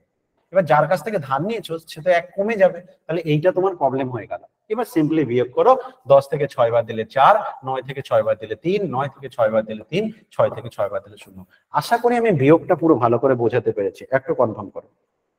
আশা করি আমি বিয়োগটা ভালো করে বোঝাতে পেরেছি, একটু কনফার্ম করবে। যদি এরপরেও কারো সমস্যা থাকে একবার রেকর্ডিং ক্লাসটা দেখবে, দেখে ক্লিয়ার করে নেবে ঘটনাটা, গল্পটা মাথায় সেট করে নাও ব্যাপারটা কি হচ্ছে। এবার বাকি কিছু শুধুমাত্র পরীক্ষা হলের জন্য এটুকুই লাগবে। পরীক্ষা হলের জন্য যখনই কোনো বিয়োগের আরো প্রবলেম আছে তুমি দেখবে এরপরে আরো প্রবলেম দেখতে পাবে, যখনই বিয়োগ করতে যাবে তুমি শুধু স্ট্র্যাটেজিটা ফলো করবে, তাহলে দেখবে তোমার আর কোনো সমস্যা নেই। ঠিক আছে, তাহলে আমরা 1 নম্বর প্রবলেমের আনসার পেলাম কত না 0.334। ঠিক আছে, আরো কোনো অসুবিধা নেই, পরের কোশ্চেনটা যাচ্ছি, মন দিয়ে শুনবে। কি বলছে, পরপর 5টি জোড় সংখ্যার যোগফল 60। পরপর 5টা জোড় সংখ্যা, আমরা জেনে নিই জোড় সংখ্যা কাকে বলে। কাকে বলে জোড় সংখ্যা? আমরা প্রত্যেকে জানি, জোড়ায় জোড়ায় এই জিনিসটা খুব ভালো করে বুঝি আমরা, তাই না? সরস্বতী পুজো হলেই দেখি জোড়ায় জোড়ায় জোড়ায় জোড়ায় ঘুরছে, কোনো ওকেশন দরকার হয় না, প্রতিদিনই দেখতে পাই, কিন্তু সরস্বতী পুজোর দিনটা একটু বেশি দেখতে পাই আর কি। তো আমরা জোড়টা খুব ভালো বুঝি, তো মানে আমরা জানি কাপল 2 2 2 2 করে। জোড় সংখ্যা কাকে বলে না, যে সংখ্যাকে 2 দিয়ে ভাগ যাবে। যেমন জোড়ায় যাচ্ছে মোট 4 জন, 4 জন মিলে একসাথে যাচ্ছে, 6 জন মিলে একসাথে যাচ্ছে, 8 জন মিলে একসাথে যাচ্ছে, 10 জন মিলে একসাথে যাচ্ছে। তো এগুলো সব জোড় সংখ্যা। তাহলে জোড় সংখ্যা কাকে বলে? যে সমস্ত সংখ্যাকে 2 দিয়ে ভাগ করা যায় তাদেরকে আমরা ইভেন নাম্বার বা জোড় সংখ্যা বলবো। তো আমাকে বলছে পরপর 5টি জোড় সংখ্যার যোগফল 60, মানে তোমাকে পরপর 5টা সংখ্যা দিয়ে দিয়েছে জোড় সংখ্যা, তাদের যোগফল কত বলেছে? তাদের যোগফল দিয়েছে 60।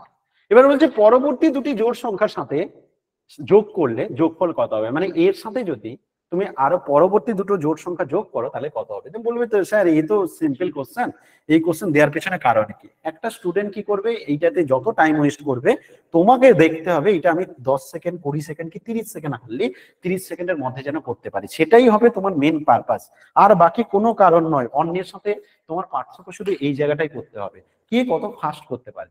বলছে the some of 5 consecutive even number. Consecutive মানে কি? পাশাপাশি, পরপর পরপর 5টা জোড় সংখ্যা। এবার আমি একটা উদাহরণ নিয়ে দেখাই, তাহলে তুমি রহস্যটা বুঝতে পারবে। ধরো আমি পরপর যদি 5টা জোড় সংখ্যা যেমন 2 4 6 8 10 আর 12 তুললাম, ঠিক আছে? একটু মজার বিষয়, তুমি যদি একটু ভালো করে, সরি 5টা নিলাম 10 পর্যন্ত। একটা মজার বিষয় তুমি যদি ভালো করে লক্ষ্য করো, সাপোজ ভাবো তোমরা 5 বন্ধু মিলে সিনেমা যাবে, ঠিক আছে? 5 বন্ধু, বা আমি ছোট্ট করে বলি 3 বন্ধু মিলে আমরা সিনেমা যাব। 100 টাকা একজনের কাছে আছে, একজনের 102 টাকা আছে, একজনের কাছে 104 টাকা আছে। খুব মন দিয়ে শুনবে। এবার টিকিটের দাম হচ্ছে 102 টাকা, টিকিটের দাম, প্রতিটা টিকিটের দাম 102 টাকা। আমরা 3 বন্ধু মিলে সিনেমা দেখতে যাব, ঠিক আছে? দেখো ভালো করে লক্ষ্য করো, তোমার যে তৃতীয় বন্ধুটা সে যদি 2 টাকা একে ধার দিয়ে দেয়, প্রথম বন্ধুকে 2 টাকা দিয়ে দেয়, তাহলে দেখো সবার কাছে 102 টাকা করে হয়ে যায়, সবার কাছে 102 করে হয়ে যায় যদি এ 2 টাকা দিয়ে দেয়। মানে ব্যাপারটা কি, এখানে যে টাকাটা আছে এইটা টোটালটা যদি যোগ করে 3 দিয়ে ভাগ করে দেই, সেটাকে আমরা গড় বলি, ছোটবেলাতে পড়েছি, কিন্তু আমার এখানে গড় জানার কোনো দরকার নেই। আমি যে জিনিসটা বোঝাতে চাইছি যে 3টে যদি পরপর জোড় সংখ্যা থাকে তাহলে মিডিলের সংখ্যাটা যেটা হবে সেটা তুমি খুব সহজে বের করতে পারবে। কিভাবে না, 3টে নাম্বারকে যোগ করে 3 দিয়ে ভাগ করে দিলে মিডিলের নাম্বারটা পেয়ে যাবে। আমি একটা অঙ্ক করে দেখাই তাহলে আরো ক্লিয়ার হবে, যেটা এখানে দিয়েছে 5টা জোড় সংখ্যা দিয়েছে, যোগফল 60। আমি কি করব জানো, আমি বলবো তৃতীয় নম্বর যে সংখ্যাটা হবে সেটা হবে 60কে 5 দিয়ে ভাগ করলে 12, এটা হবে তৃতীয় নম্বর সংখ্যাটা। মোট 5টা সংখ্যার মধ্যে মিডিলে যে সংখ্যাটা থাকবে সেইটা বের করার স্ট্র্যাটেজি কি না, 60কে 5 দিয়ে ভাগ করে দাও, গড় বের করে নাও, গড়টা যেটা হবে সেটা মিডিলে হবে, তাহলে 12 পেয়ে যাবে। তোমার টার্গেট কি? তোমার টার্গেট এর পরে দুটো নাম্বারকে বের করা। তাহলে যদি 3 নম্বরটা 12 হয়, তারপরটা হবে 14, তারপরটা হবে 16, তাহলে তুমি যোগ করবে 18 আর 20 এক্সট্রা যোগ করবে কার সাথে? 60 এর সাথে। তাহলে 60 এর সাথে এক্সট্রা যদি 18 আর 20 যোগ করো, তোমার আনসার দাঁড়িয়ে যাবে 98।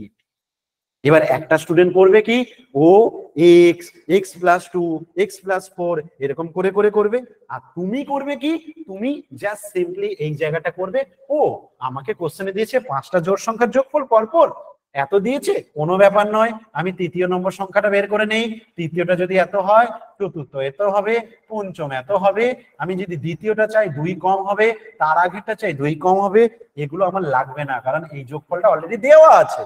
আমার লাগবে এরপরে দুটো সংখ্যা, যেটা একটা 18 একটা 20। তাহলে আমার এক্সট্রা 38 যোগ করতে হবে 60 এর সাথে, তাহলেই আমার আনসার হয়ে গেল। কত পেলাম? পেয়ে গেছি। এবার বলো কে বুঝতে পারোনি, এবার বলো কে বুঝতে পারোনি, বুঝে গেলে কনফার্ম করো। সেটা বুঝবো কি করে? 5 দিয়ে ভাগ করলেন, সেইখান থেকে একটু বলুন না। হ্যাঁ, 5 দিয়ে ভাগ করবে কি করে বুঝবে? 5টা জোড় সংখ্যা দিয়েছে, পরপর 5টা জোড় সংখ্যা বললে মোট সমষ্টিকে 5 দিয়ে ভাগ করবে। যেমন দেখো, আমি যদি বলি যে 3 বন্ধুর গড় বয়স বের করো, তো একজনের বয়স 18, একজনের বয়স হচ্ছে 25, একজনের বয়স ধরো 30। আমি বললাম 3 জনের গড় বের করো। গড় বের করার টেকনিক কি করো না, 3টে নাম্বারকে যোগ করে 3 দিয়ে ভাগ করো, যেটা গড়। ঠিক আছে, এখানেও সেই একই স্ট্র্যাটেজি হবে। মোট সমষ্টিটা দেয়া আছে 60, তোমার কাজ কি হবে, ঠিক মিডিলের 5টা সংখ্যার মধ্যে মিডিলটাকে গড় বলবো। মিডিলটাকে, এটা যদি পরপর থাকে, পরপর কনজিকিউটিভ যদি নাম্বার থাকে, তাহলে মিডিলে যেটা হবে সেটা হচ্ছে গড়। তাহলে সেটা কি করে বের করব না, 60কে 5 দিয়ে ভাগ করে বের করে নেব 12। তাহলে মিডিলের সংখ্যাটা যদি 12 হয়, তাহলে আমার চেয়েছে এই 5টা চায়নি, এই 5টা যোগফল জানা আছে 7, আমাকে চেয়েছে তারপরে দুটো সংখ্যা। তাহলে এটা 12, এটা হবে 14, কারণ জোড় সংখ্যা মানে 2 2 2 2 করে যাবে 16, পরের দুটো সংখ্যা হবে 18 আর 20। বলো বুঝেছো? প্রত্যেকে বুঝেছো? স্যার স্যার মিডিলে 12টা হচ্ছে, এটা বুঝবো কি করে? 12টা তো দ্বিতীয়তেও হতে পারে, এটা 12টা হচ্ছে কিভাবে? এই যে 60কে 5 দিয়ে ভাগ করলে 12 পেলাম। হ্যাঁ সেটা তো হয়েছে, কিন্তু ওটা মিডিলে 12 কেন ধরবো? ওটাই তো বলছি, 5 জনের মধ্যে মিডিল কে হয়, গড় কে হয় মিডিলে? আমি একটু আগে দেখালাম না উদাহরণ, টিকিট দিয়ে, টিকিট বিক্রি করে 3 জনের মধ্যে মিডিলেরটা বের করলাম না 200, ওইটা তো। সেটাই আমি বলতে চাইছি যে 5 জনের মধ্যে গড় মানে যখন পরপর সংখ্যা থাকবে, যেটা মিডিলটা হবে 3 নম্বর পজিশনটা। 7 জন হলে মিডিলে কে হবে বলো তো? 7 জন আছে, 7 জনের মধ্যে মিডিলে কে হবে? 4 নম্বর পজিশনটা। 7 জন যদি থাকে, মিডিলটা কে হবে না 4 নম্বর পজিশনটা। তো এইটা বের করার টেকনিক কি, 7 জনের মোট যোগফলকে 7 দিয়ে ভাগ করে এটা বের করব, যদি পরপর জোড় সংখ্যা এরকম দেয়া থাকে।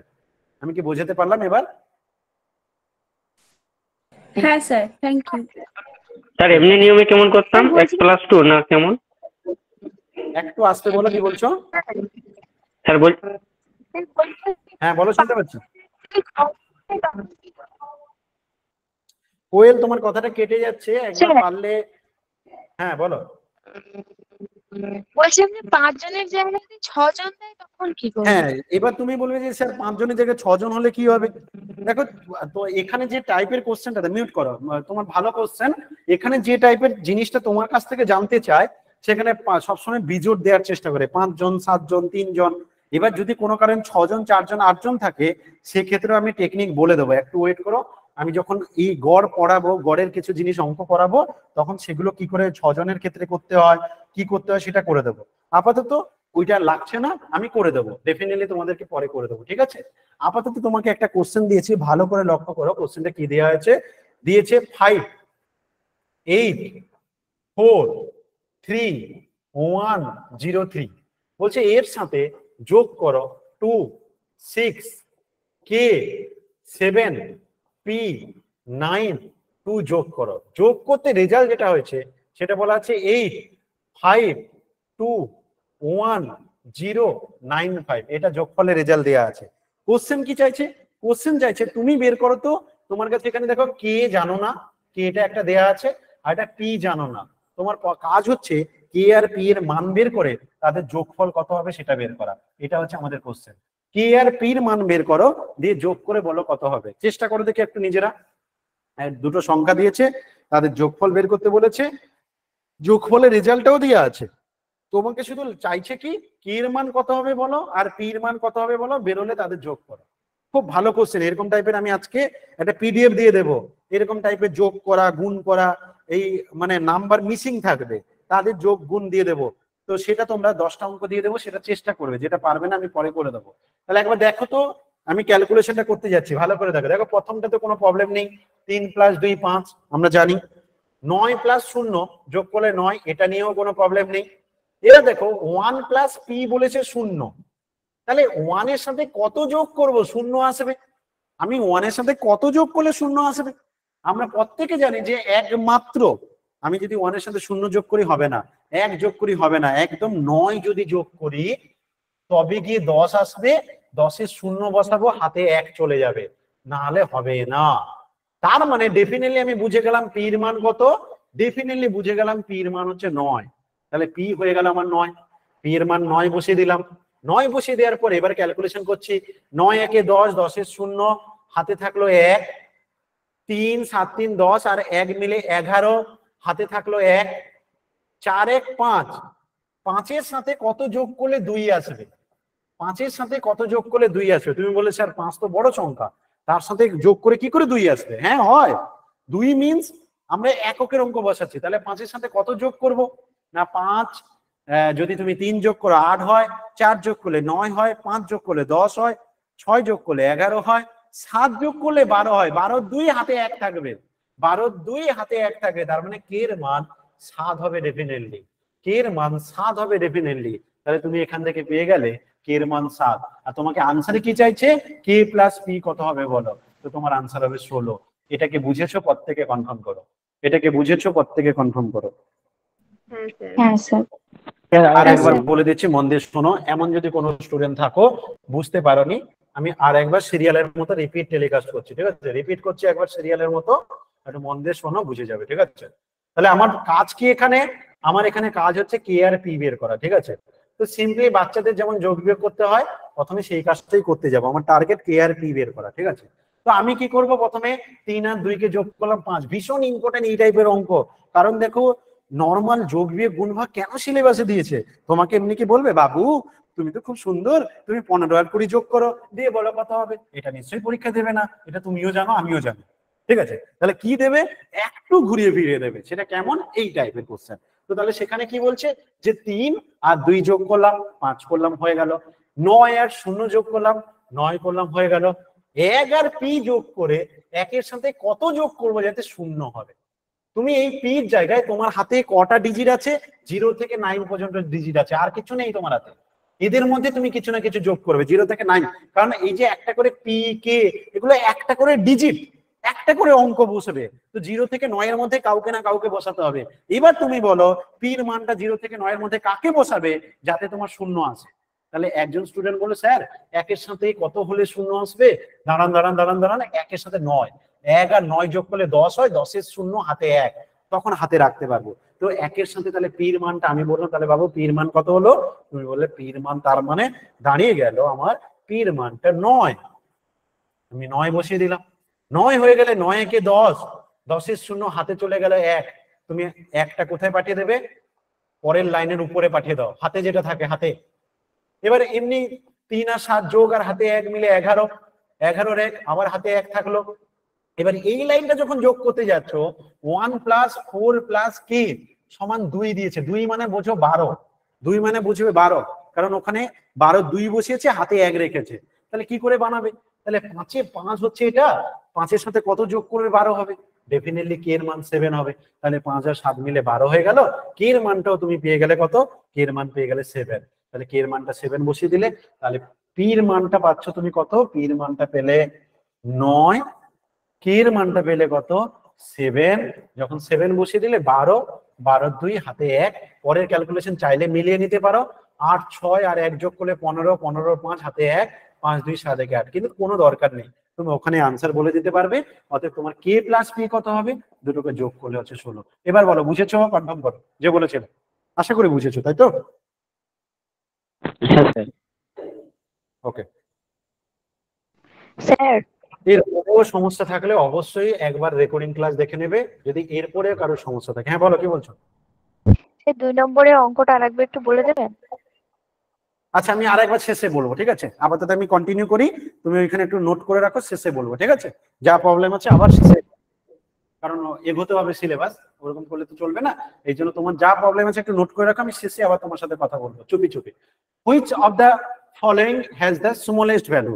বলছে কি নিচের কোনটা ছোট ভ্যালু হবে? কি দিয়েছে? জাস্ট সিম্পলি যোগ আকারে লিখে রেখে দিয়েছে, দিয়ে বলছে বলো তো নিচের কোনটা ছোট ভ্যালু হবে, নিচের কোনটার মান সব থেকে ছোট হবে। Which of the following has the smallest value, নিচের কোনটা ছোট ভ্যালু হবে।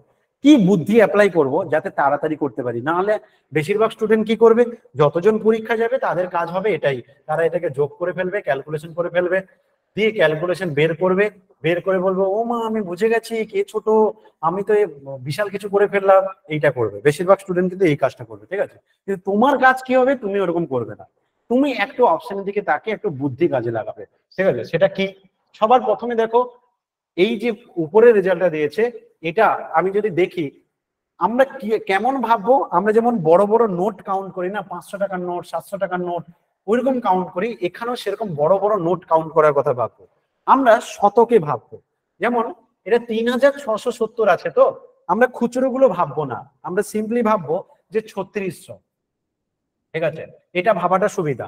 800, 3600 800 মানে আমাদের প্রথমটা হচ্ছে 4400, এই যে 4400 অত ভাবার দরকার নেই, তুমি কি করবে, তুমি সিম্পলি শুধু প্রথমেই কাজ করবে শতকের ঘরের ক্যালকুলেশন, তাহলে শতকের ঘরের ক্যালকুলেশন করবে, এইখানে ধরে নাও এটা 36 আছে, এটা 8 আছে, মানে মোট তুমি লিখলে এটা 44, 44 এর পরে আরো আছে দরকার নেই, এইটুকু জেনে রাখো। আচ্ছা এখানে 39 আর 6 45 হচ্ছে, ঠিক আছে? 45 সামথিং এরকম ভাবে আসছে, বেশ। তারপরে কি হচ্ছে, এটা হচ্ছে দেখো 45, এটা হচ্ছে তোমার কত 1, মানে এটা বাদ যাচ্ছে।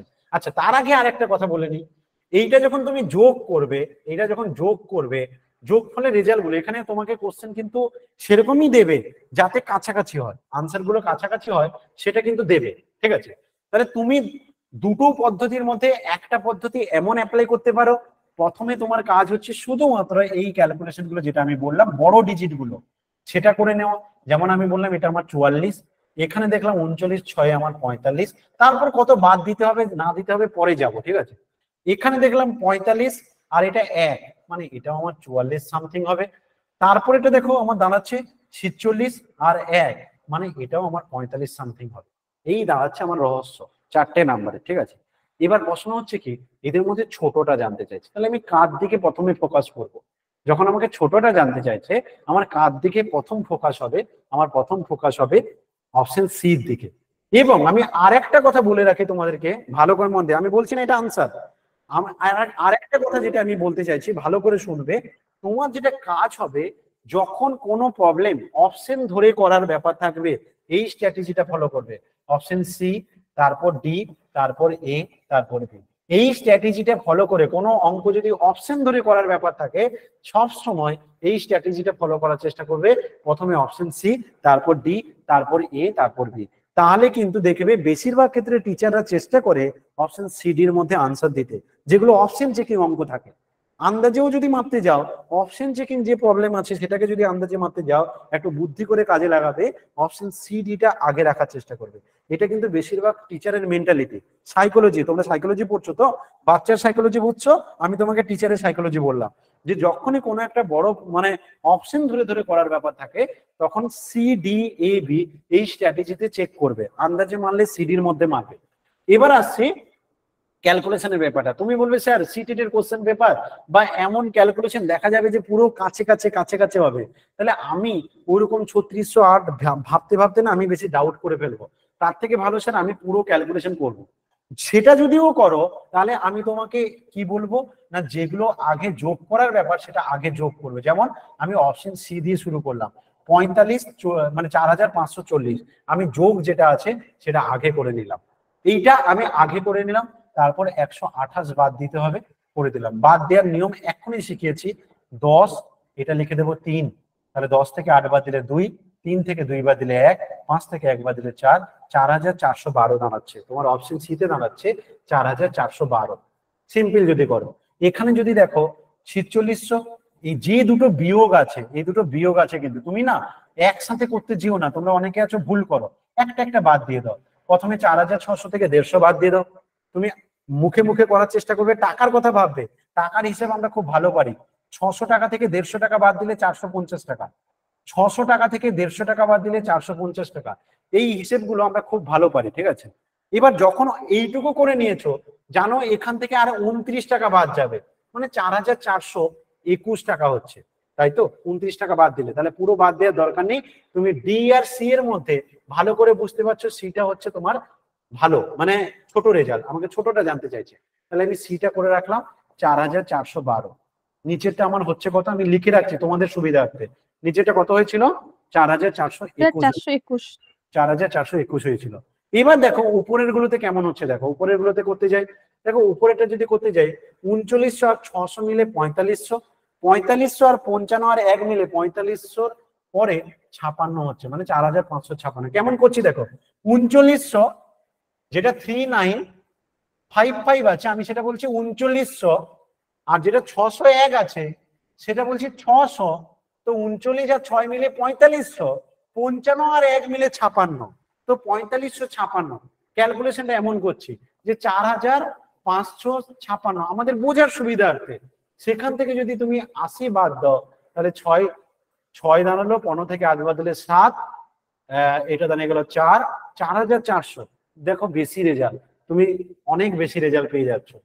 তারপরে দেখো আর একটা জিনিস যদি যাও, আগেরটা যোগ দিয়েছে 3600, 800 মানে প্রথমেই করে নেবো 4400, তারপর 70, তার সাথে আরো 21 যোগ, তার মানে দাঁড়িয়ে যাচ্ছে 4400, আর শেষে হবে 70 আর 21 যোগ করলে 91, মানে 4491। তাহলে যতগুলো রেজাল্ট বের করলে তুমি ডেফিনেটলি বুঝতে পারলে অপশন সি হচ্ছে রাইট আনসার।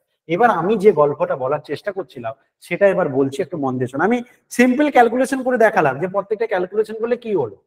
এবার তোমাকে আমি দুটো স্ট্র্যাটেজি শেখালাম। 1 নম্বর কি না, সবসময় অপশন ধরে যদি কোনো অঙ্ক করতে চাও, তাহলে সবার প্রথম সি করবে, তারপর ডি করবে, তারপর এ করবে, তারপর বি করবে। যদি দেখো টাইম তোমার হাতে খুব কম, আন্দাজে মারার ব্যাপার আছে, তাহলে চেষ্টা করবে সি আর ডি এর মধ্যে কোনো একটা আনসার মারতে, সেও গেল। এবার হচ্ছে তৃতীয় নম্বর কথা। তৃতীয় নম্বর কথা হচ্ছে যে ক্যালকুলেশন গুলো করার সময় আমরা যদি সব যোগ বিয়োগ এরকম করতে যাই, যতটা টাইম যাবে, যেমন আমাকে কেউ বলেছে যে 3955 তার সাথে 601 যোগ করো, দিয়ে তুমি যা রেজাল্ট হবে সেখান থেকে 80 বাদ দাও। এই ক্যালকুলেশন করার জন্য আমি যে বুদ্ধিটা কাজে লাগাতে পারি, আমি 3900 আর 600 ভাববো, দিয়ে বলবো 3900 আর 600 মানে 4500, মুখে মুখে হবে, আর 55 আর 1 মিলে 56। আমি এরকম খাতা কলমে না করে লিখবো 45 আর 4556। এই যে জিনিসটা, এইটা হ্যাবিট করো, তাহলে তুমি কিন্তু দেখবে এখানে তোমার টাইম সেভ হয়ে যাবে। এই হ্যাবিটটা যদি করতে পারো, আমি বলছি তোমার টাইম সেভ হবে। আমি কি পুরো ব্যাপারটা বোঝাতে পারলাম? কনফার্ম করো। হ্যাঁ স্যার। হ্যাঁ স্যার। তাহলে আমাদের এখানে দুটো জিনিসে ফোকাস থাকবে। 1 নম্বর ফোকাস থাকবে আমরা অপশনের অঙ্ক সি ডি এখান থেকে শুরু করব, তাতে আমরা তাড়াতাড়ি আনসার দিতে পারবো, অনেকগুলো দেখে বাদ চলে যাবে।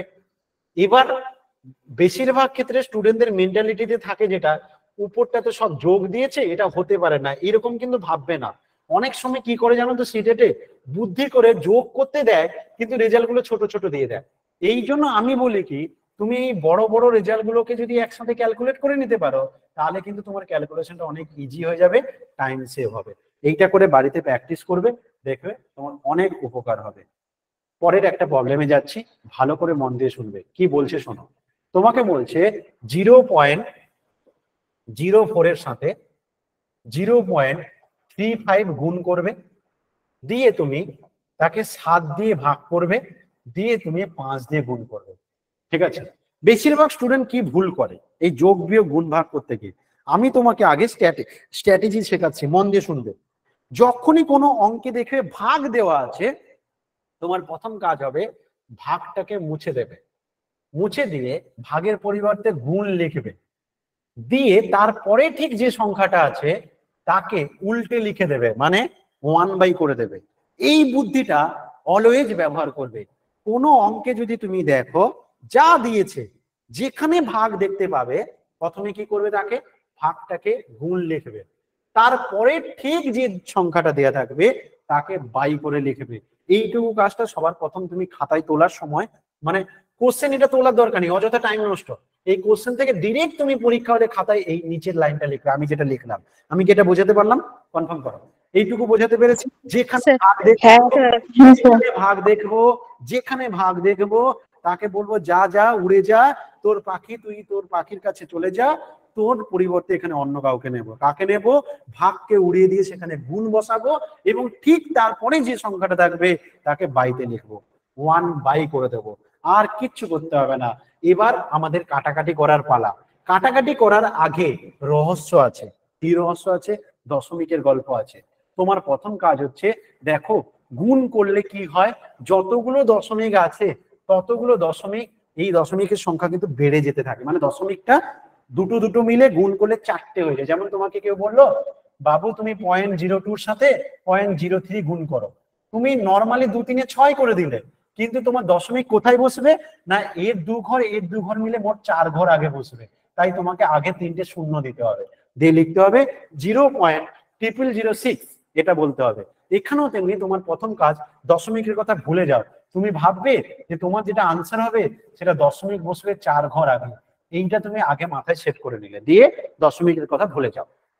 ভুলে গেছো দশমিক, দশমিক আউট, ভুলে গেছো। এবার সিম্পলি ভাবো, এটা 4 আছে, একটা 35 আছে, কাটাকাটি করো। 7 5 35, 5 5 25, 4 100, তাহলে মোট গুণফল দাঁড়িয়েছে 100। আমার রেজাল্ট হয়েছে 100, কিন্তু আমার দশমিক কোথায় বসবে? আমার দশমিক বসে 4 ঘর আগে। তাহলে দশমিক ডান দিকে সবসময় এখানে থাকে, লুকিয়ে থাকে এখানে। তো 4 ঘর আগে, 1 ঘর 2 ঘর 3 ঘর 4 ঘর, এখানে তাহলে একটা 0 বাড়িয়ে তার আগে আনসার দিতে হবে। তার মানে আমাদের আনসার কোনটা হবে? 0.01। Option A is the right answer. 0.01 হবে আমাদের আনসার। তাহলে দশমিক থেকে বাঁচার উপায় কি? সবার প্রথমে গুণ করলে দশমিক মোট কত ঘর হয় আমরা আগে সেটা নোট ডাউন করে নেব। পয়েন্ট দিয়ে 4টে ঘর ছেড়ে রেখে দিলাম, যাতে ভুল না করি। ভুল করায় আমরা এক্সপার্ট, ঠিক আছে? এই জায়গাতে আমরা পিএইচডি করে ফেলেছি। তো যাই হোক, 4টে ঘর আমরা আগে থেকে করে রেখে দেবো, ঠিক আছে?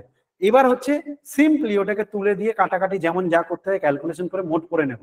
করে নেওয়ার পর দশমিককে ডান দিক থেকে ধরে 4 ঘর সরিয়ে দেবো, দিলে যেটা দাঁড়াবে সেটা হবে আনসার। বাম দিকে কিছু না থাকলে যত খুশি তুমি 0 বাড়িয়ে নিতে পারো। এবার বলো, সবাইকে বুঝেছো? কনফার্ম করবে। এবার বলো, বলুন, বুঝতে পারিনি।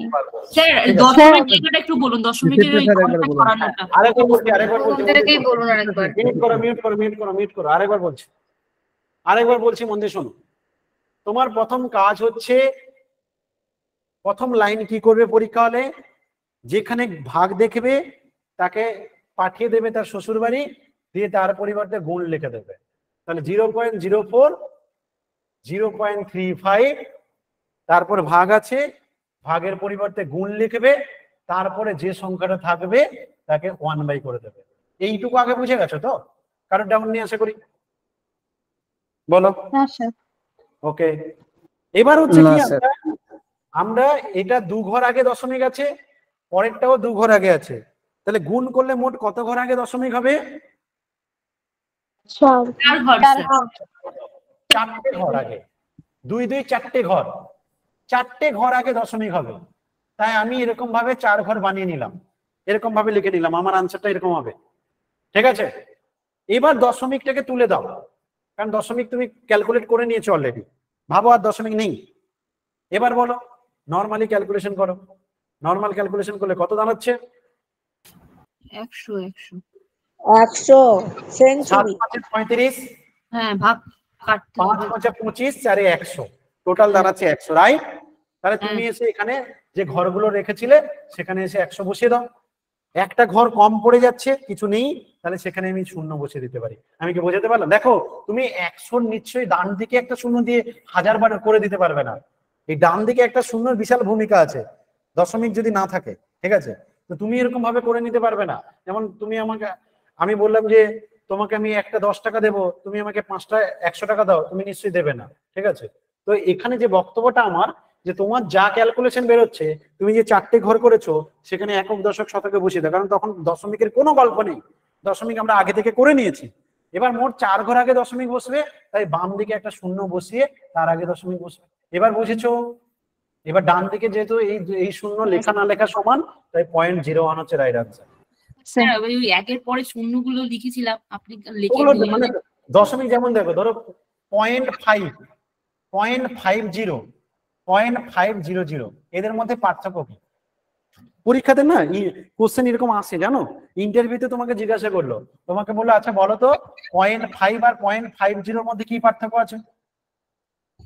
এবার আমাদের রিটেন পরীক্ষায় কেমন কোশ্চেন আসবে, আমরা যখন করব, মানে যখন আমরা পেডাগোগি পড়বো, তখন আমাদের এরকম কোশ্চেন আসবে যে একটা ক্লাস 3 এর বাচ্চা, ও 0.5 আর 0.50 মধ্যে, ও বলছে 0.50টা বড়, কেন সে দেখতে পাচ্ছে 50 ও বড় বলছে, তুমি ওর এই ভুল কি করে সংশোধন করবে? 4টে অপশন দেওয়া থাকবে। আমরা যখন পেডাগোগিতে প্রবলেম আলোচনা করব, সেখানে এই রহস্য আলোচনা করব। তো এই জিনিসটা তোমারও জানা উচিত যে দশমিকের ডান দিকে যতগুলো শূন্য আছে, আমরা সেই শূন্য লেখা না লেখা সমান, কেন সমান সেটা আমরা দেখাবো, পেডাগোগি পড়ার সময় ভালো করে বুঝবো। আমি কি এইটুকু এখন বোঝাতে পেরেছি? কনফার্ম করো। হ্যাঁ স্যার, বুঝে গেছি। যাচ্ছি পরের কোশ্চেনে। কি বলছে দেখো, মন দিয়ে শুনবে। What should be subtracted from এত টু গেট 188? তাহলে বলছে 188 পেতে চাইছো, 188 এইটা টোটাল পেতে হবে, কত বিয়োগ করবে? কোথা থেকে বিয়োগ করতে বলছে? বলছে 186, 215, 46 আর 170, এদের যে ক্যালকুলেশনটা হবে, 170টা বাদ যাবে আলটিমেট, আগের গুলো সব যোগ করতে হবে, দিয়ে 170 বাদ দিতে হবে, বাদ দিলে যত দাঁড়াবে তার সেই রেজাল্ট একটা কিছু পেলাম। বলছে 188 পেতে এত থেকে কি বিয়োগ করতে হবে, এই যে ক্যালকুলেশনটা, এটা বড় রেজাল্ট আসবে। বলছে এই রেজাল্ট থেকে কত বাদ দেবে যাতে 188 পাও। দেখো, তোমাকে যদি সময় দেওয়া হয় তুমি খুব সহজে পারবে, ওটা কোনো ব্যাপার না। তুমি আগে 186, 215, 46 যোগ করে ফেলবে, তারপর 170 বাদ দেবে, যা হবে সেটা লিখে ফেলবে, তারপর বলবে যে ওখান থেকে কত বিয়োগ করতে বলেছে, তাহলে ওই রেজাল্টটা থেকে এক্স বাদ দিয়ে দেবো, সেটা সমান 188। ঝামেলা মিটে গেল, এক্স এর মান বের করে নিল। এটা তুমি সহজে পারবে। কিন্তু আমাদেরকে এই অঙ্ক কেন দিয়েছে? দেওয়ার পিছনে একটাই কারণ, পরীক্ষাতে কে কত তাড়াতাড়ি করতে পারে। আমরা কি বুদ্ধি অ্যাপ্লাই করবো শোনো, ভালো করে মন দিয়ে শোনো। দেখো, আমাকে তো এই 4টে নাম্বারের মধ্যে 3টে নাম্বার যোগ একটা বিয়োগ বলেছে, প্রচুর স্টুডেন্ট আছে আগে 3টে যোগ করে নেবে, তারপর 170 বাদ দেবে, কিন্তু আমি একটু আলাদা পদ্ধতি করব। কি? দেখো, 186 আর থেকে যদি 170 বাদ দিয়ে দিই, তাহলে এই ক্যালকুলেশনটা ঝামেলা মিটে যায় না? 186 থেকে 70 মুখে মুখে বাদ দিতে পারবো, যে এদের ক্যালকুলেশনটা হবে 16 মাত্র।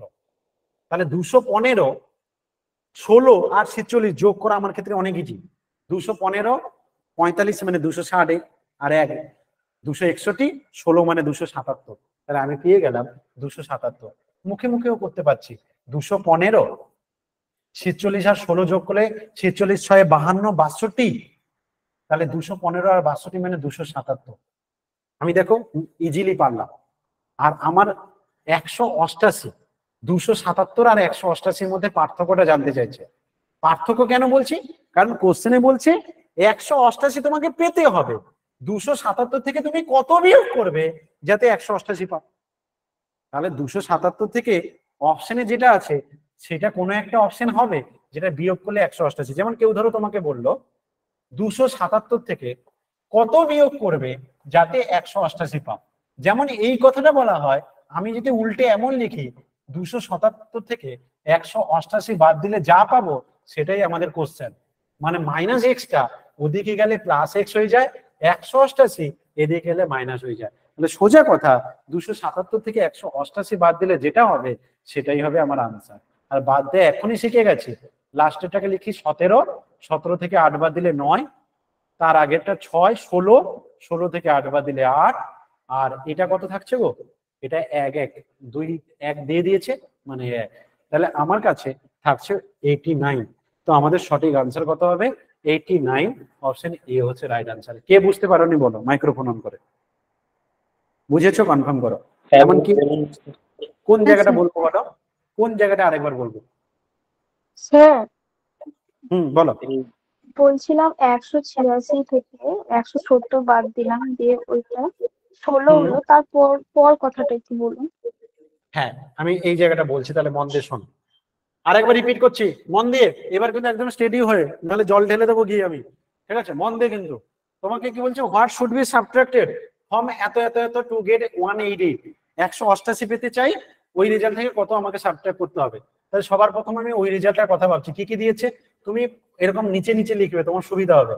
186, 215, 46 যোগ করতে বলেছে, আর একটা বিয়োগ করতে বলছে 170।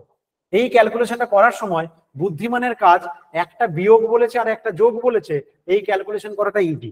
তাহলে আমি 186 আর 170-এর মধ্যে ক্যালকুলেশনটা করে নিতে পারি, তাহলে আমার ক্ষেত্রে একটু টাইম সেভ হয়ে যাবে। তাহলে এখান থেকে আমি দেখলাম এদের ক্যালকুলেশন, আমার কাছে 186 টাকা আছে, একজনকে 170 টাকা দিয়ে দিয়েছি, তাহলে 16 টাকা বেঁচে থাকে।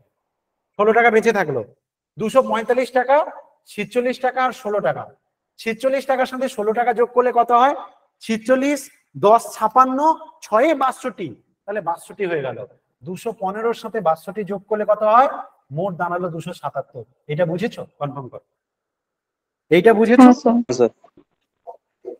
তাহলে স্ট্র্যাটেজিটা বোঝার চেষ্টা করো। 215 আছে, তার সাথে 46 যোগ করতে চাই, 16 যোগ করতে চাই। তুমি চাইলে কি করতে পারো না, 46 আর 16-কে যোগ করবো কেমন? 46-এর সাথে 10 যোগ করলে 56, মুখে মুখে করতে চাইলে 46-এর সাথে 10 যোগ করলে 56, আর একটা 6, 56, 6, 62, তো 62 হয়ে গেল। 215 আর 62 যোগ করবো 277। এটাও মুখে মুখে করা যায়। কেমন না, 215-র সাথে 60 যোগ করলে কত হবে? 275, কিন্তু আরো 2 লাগবে, তো 277। এইভাবে আমরা 277 পেয়ে গেলাম। তারপর তো পরের পেজে তো দেখালাম যে এই জিনিসটা, নিশ্চয়ই এটা নিয়ে নিশ্চয়ই কোনো ডাউট নেই, তাই তো? না স্যার। সবাই বুঝে গেছো? আমি পরের কোশ্চেনে যেতে পারি? হ্যাঁ স্যার। আমার এখানে উদ্দেশ্য তোমাকে যোগ বিয়োগ গুণ ভাগ শেখানো নয়। তুমি বলে স্যার টপিকের নাম অ্যাডিশন, মাল্টিপ্লিকেশন, ডিভিশন, সাবট্রাকশন, আমি যদি বাড়ির লোককে দেখাই না, বলে পড়াশোনা ছেড়ে দে, তুই এই বয়সে গিয়ে যোগ বিয়োগ গুণ ভাগ শিখবি? ক্লাস 2, 3, 4-এ কি করেছিলি তখন? এটা কিন্তু হাস্যকর ব্যাপার হবে। আমার এখানে শেখানোর মেন বিষয় কিন্তু যোগ বিয়োগ গুণ ভাগ নয়। এখানে শেখানোর বিষয় কি করে যোগ বিয়োগ গুণ ভাগ খুব সহজে তাড়াতাড়ি করতে পারবো, সেটা হচ্ছে আমাদের শেখানোর main target. The difference between the greatest and smallest number of 3 digit, 3 অঙ্কের সংখ্যার বৃহত্তম এবং ক্ষুদ্রতম সংখ্যার মধ্যে পার্থক্য কত হবে? 3 অঙ্কের বৃহত্তম সংখ্যা কি হয়? গলিতে যদি ছোট বাচ্চাকে জিজ্ঞাসা করা হয়, সেও বলে দেয় যে 3 অঙ্কের সব থেকে বৃহত্তম সংখ্যা হচ্ছে 3টে 9। ঠিক আছে, তারপর কি বলছে? 3 অঙ্কের ক্ষুদ্রতম সংখ্যা কি হয়? আমরা প্রত্যেকে জানি যে 3 অঙ্কের প্রথম সংখ্যা শুরু হয় যেটা, সেটা 100 থেকে শুরু হয়। তাহলে এই মাত্র এইটুকু প্রবলেম, এটা তো কিছু নেই, জল ভাত ছিল। এদের মধ্যে পার্থক্য 9, 9, 8, তো 899। এটা নিয়ে আমাকে মাথা ব্যথা করতে হবে না, বেশি টাইম দিতে হবে না। বুঝে গেছো? কনফার্ম করো। হ্যাঁ স্যার। পরের কোশ্চেনে যেতে পারি?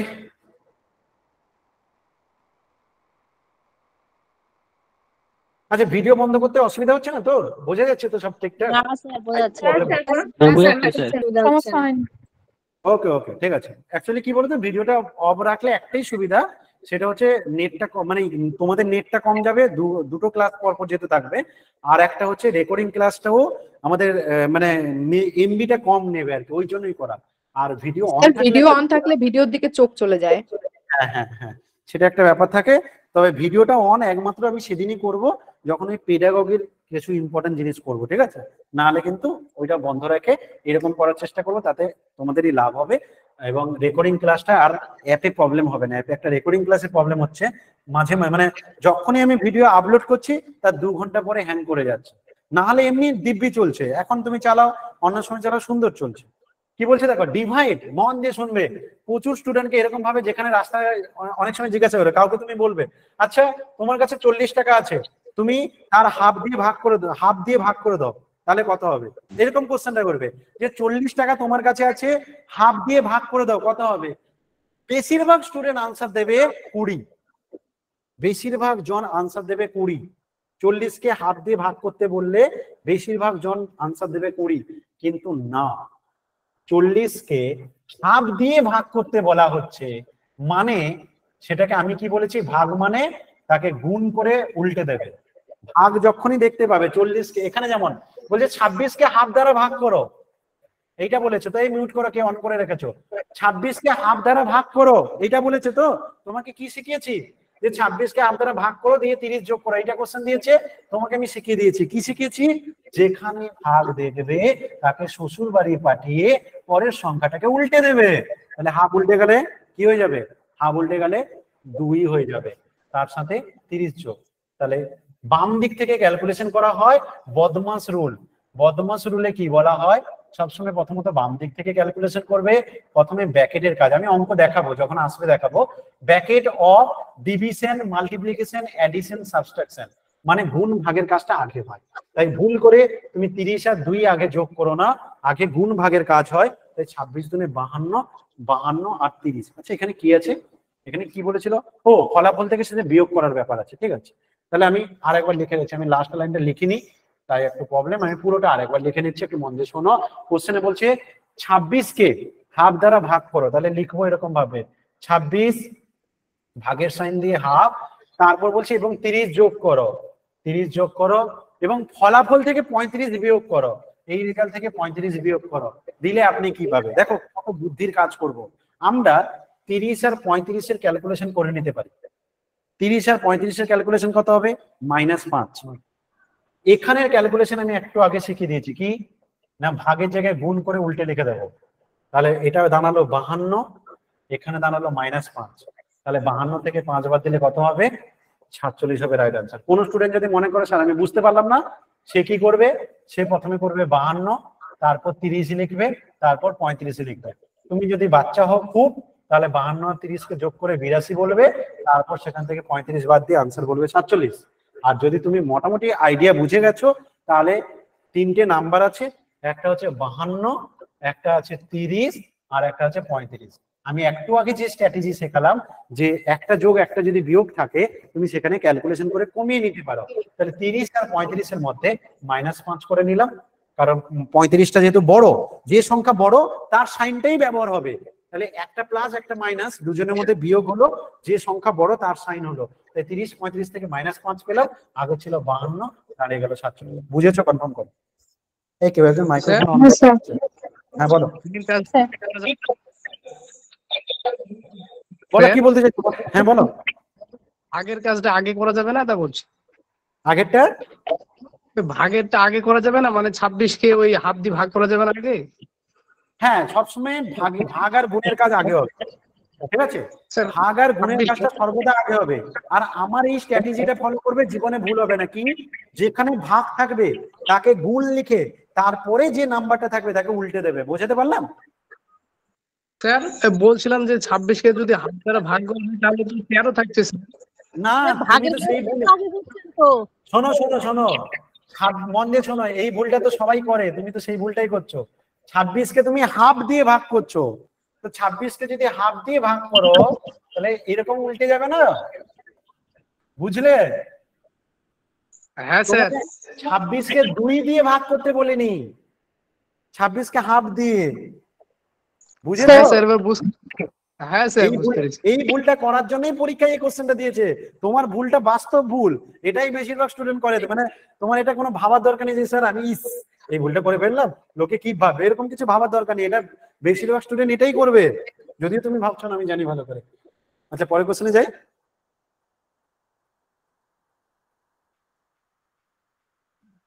আচ্ছা পরের কোশ্চেনে গেলাম। কি বলছে দেখো, মন দিয়ে শোনো। বলছে 4579, কত দিয়েছে, 4579, তার সাথে এক্স যোগ করতে বলছে, তার সাথে 3895 যোগ করতে বলছে, দিয়ে বলছে 9090 পেয়েছি। বলছে বলো তো এক্স এর মান কত হবে। এটা হচ্ছে কোশ্চেনটা, ঠিক আছে। এক্স এর মান জানতে চাইছি। দেখো বুদ্ধিমানের কাজ কি, আমি এক্স বের করতে চাই তো, আর বাকি যা আছে ওগুলোকে ওদিকে পাঠিয়ে দেবো। এটা বিয়োগটা কেমন করবো দেখো। সব থেকে ভালো বুদ্ধি, আমরা বড় বড় অ্যামাউন্ট গুলো আগে ক্যালকুলেশন করি। মানে এখানে 4000 ভাবি, 3000 ভাবি, 7000, আর ওদিকে 9000 ভাবি। তাহলে 9000 থেকে 7000 বাদ দিলে 2000 হয়ে যাবে। এইটা সবার আগের ক্যালকুলেশন, ভালো করে বোঝো। এখানে আছে 9090, তুমি 90 এর কথা ভুলে যাও, 90 কে আলাদা লিখে নাও। আছে 4579, 579 কথা ভুলে যাও, ওদিকে গেলে মাইনাস হয়।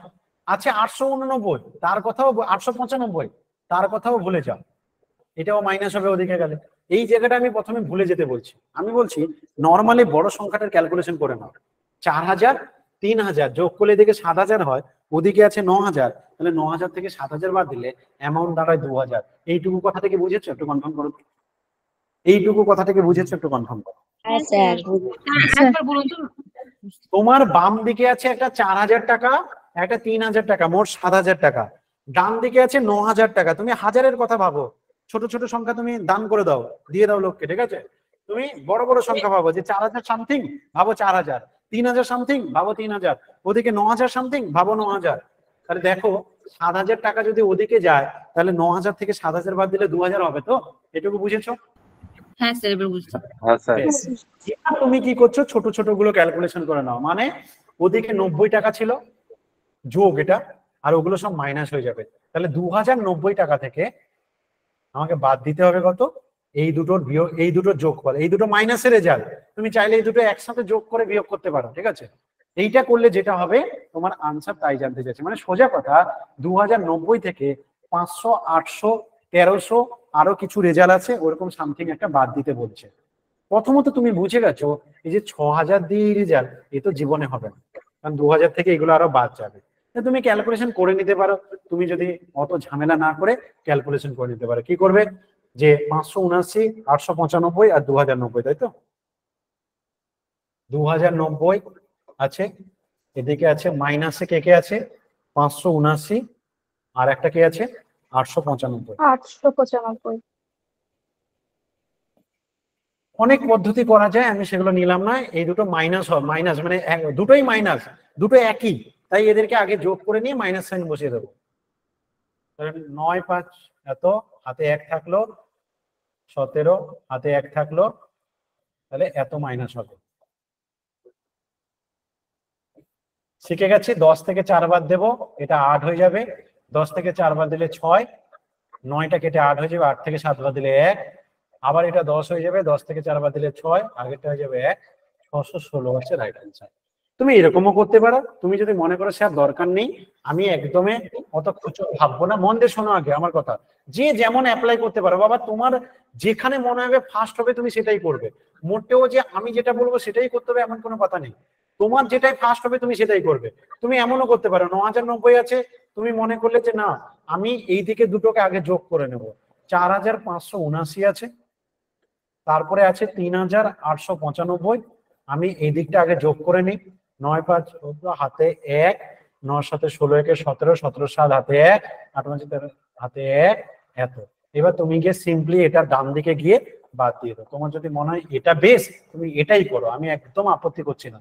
10 থেকে 4 বাদ দিলে 6, এটা হয়ে গেল 8, 8 থেকে 7 বাদ দিলে 1, আবার এটা হয়ে গেল 10, 10 থেকে 4 বাদ দিলে 6, এটা হয়ে গেল 8।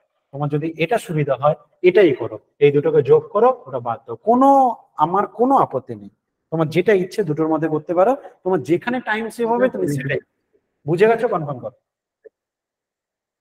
বুঝে গেছো? কনফার্ম করো। স্যার। হ্যাঁ স্যার।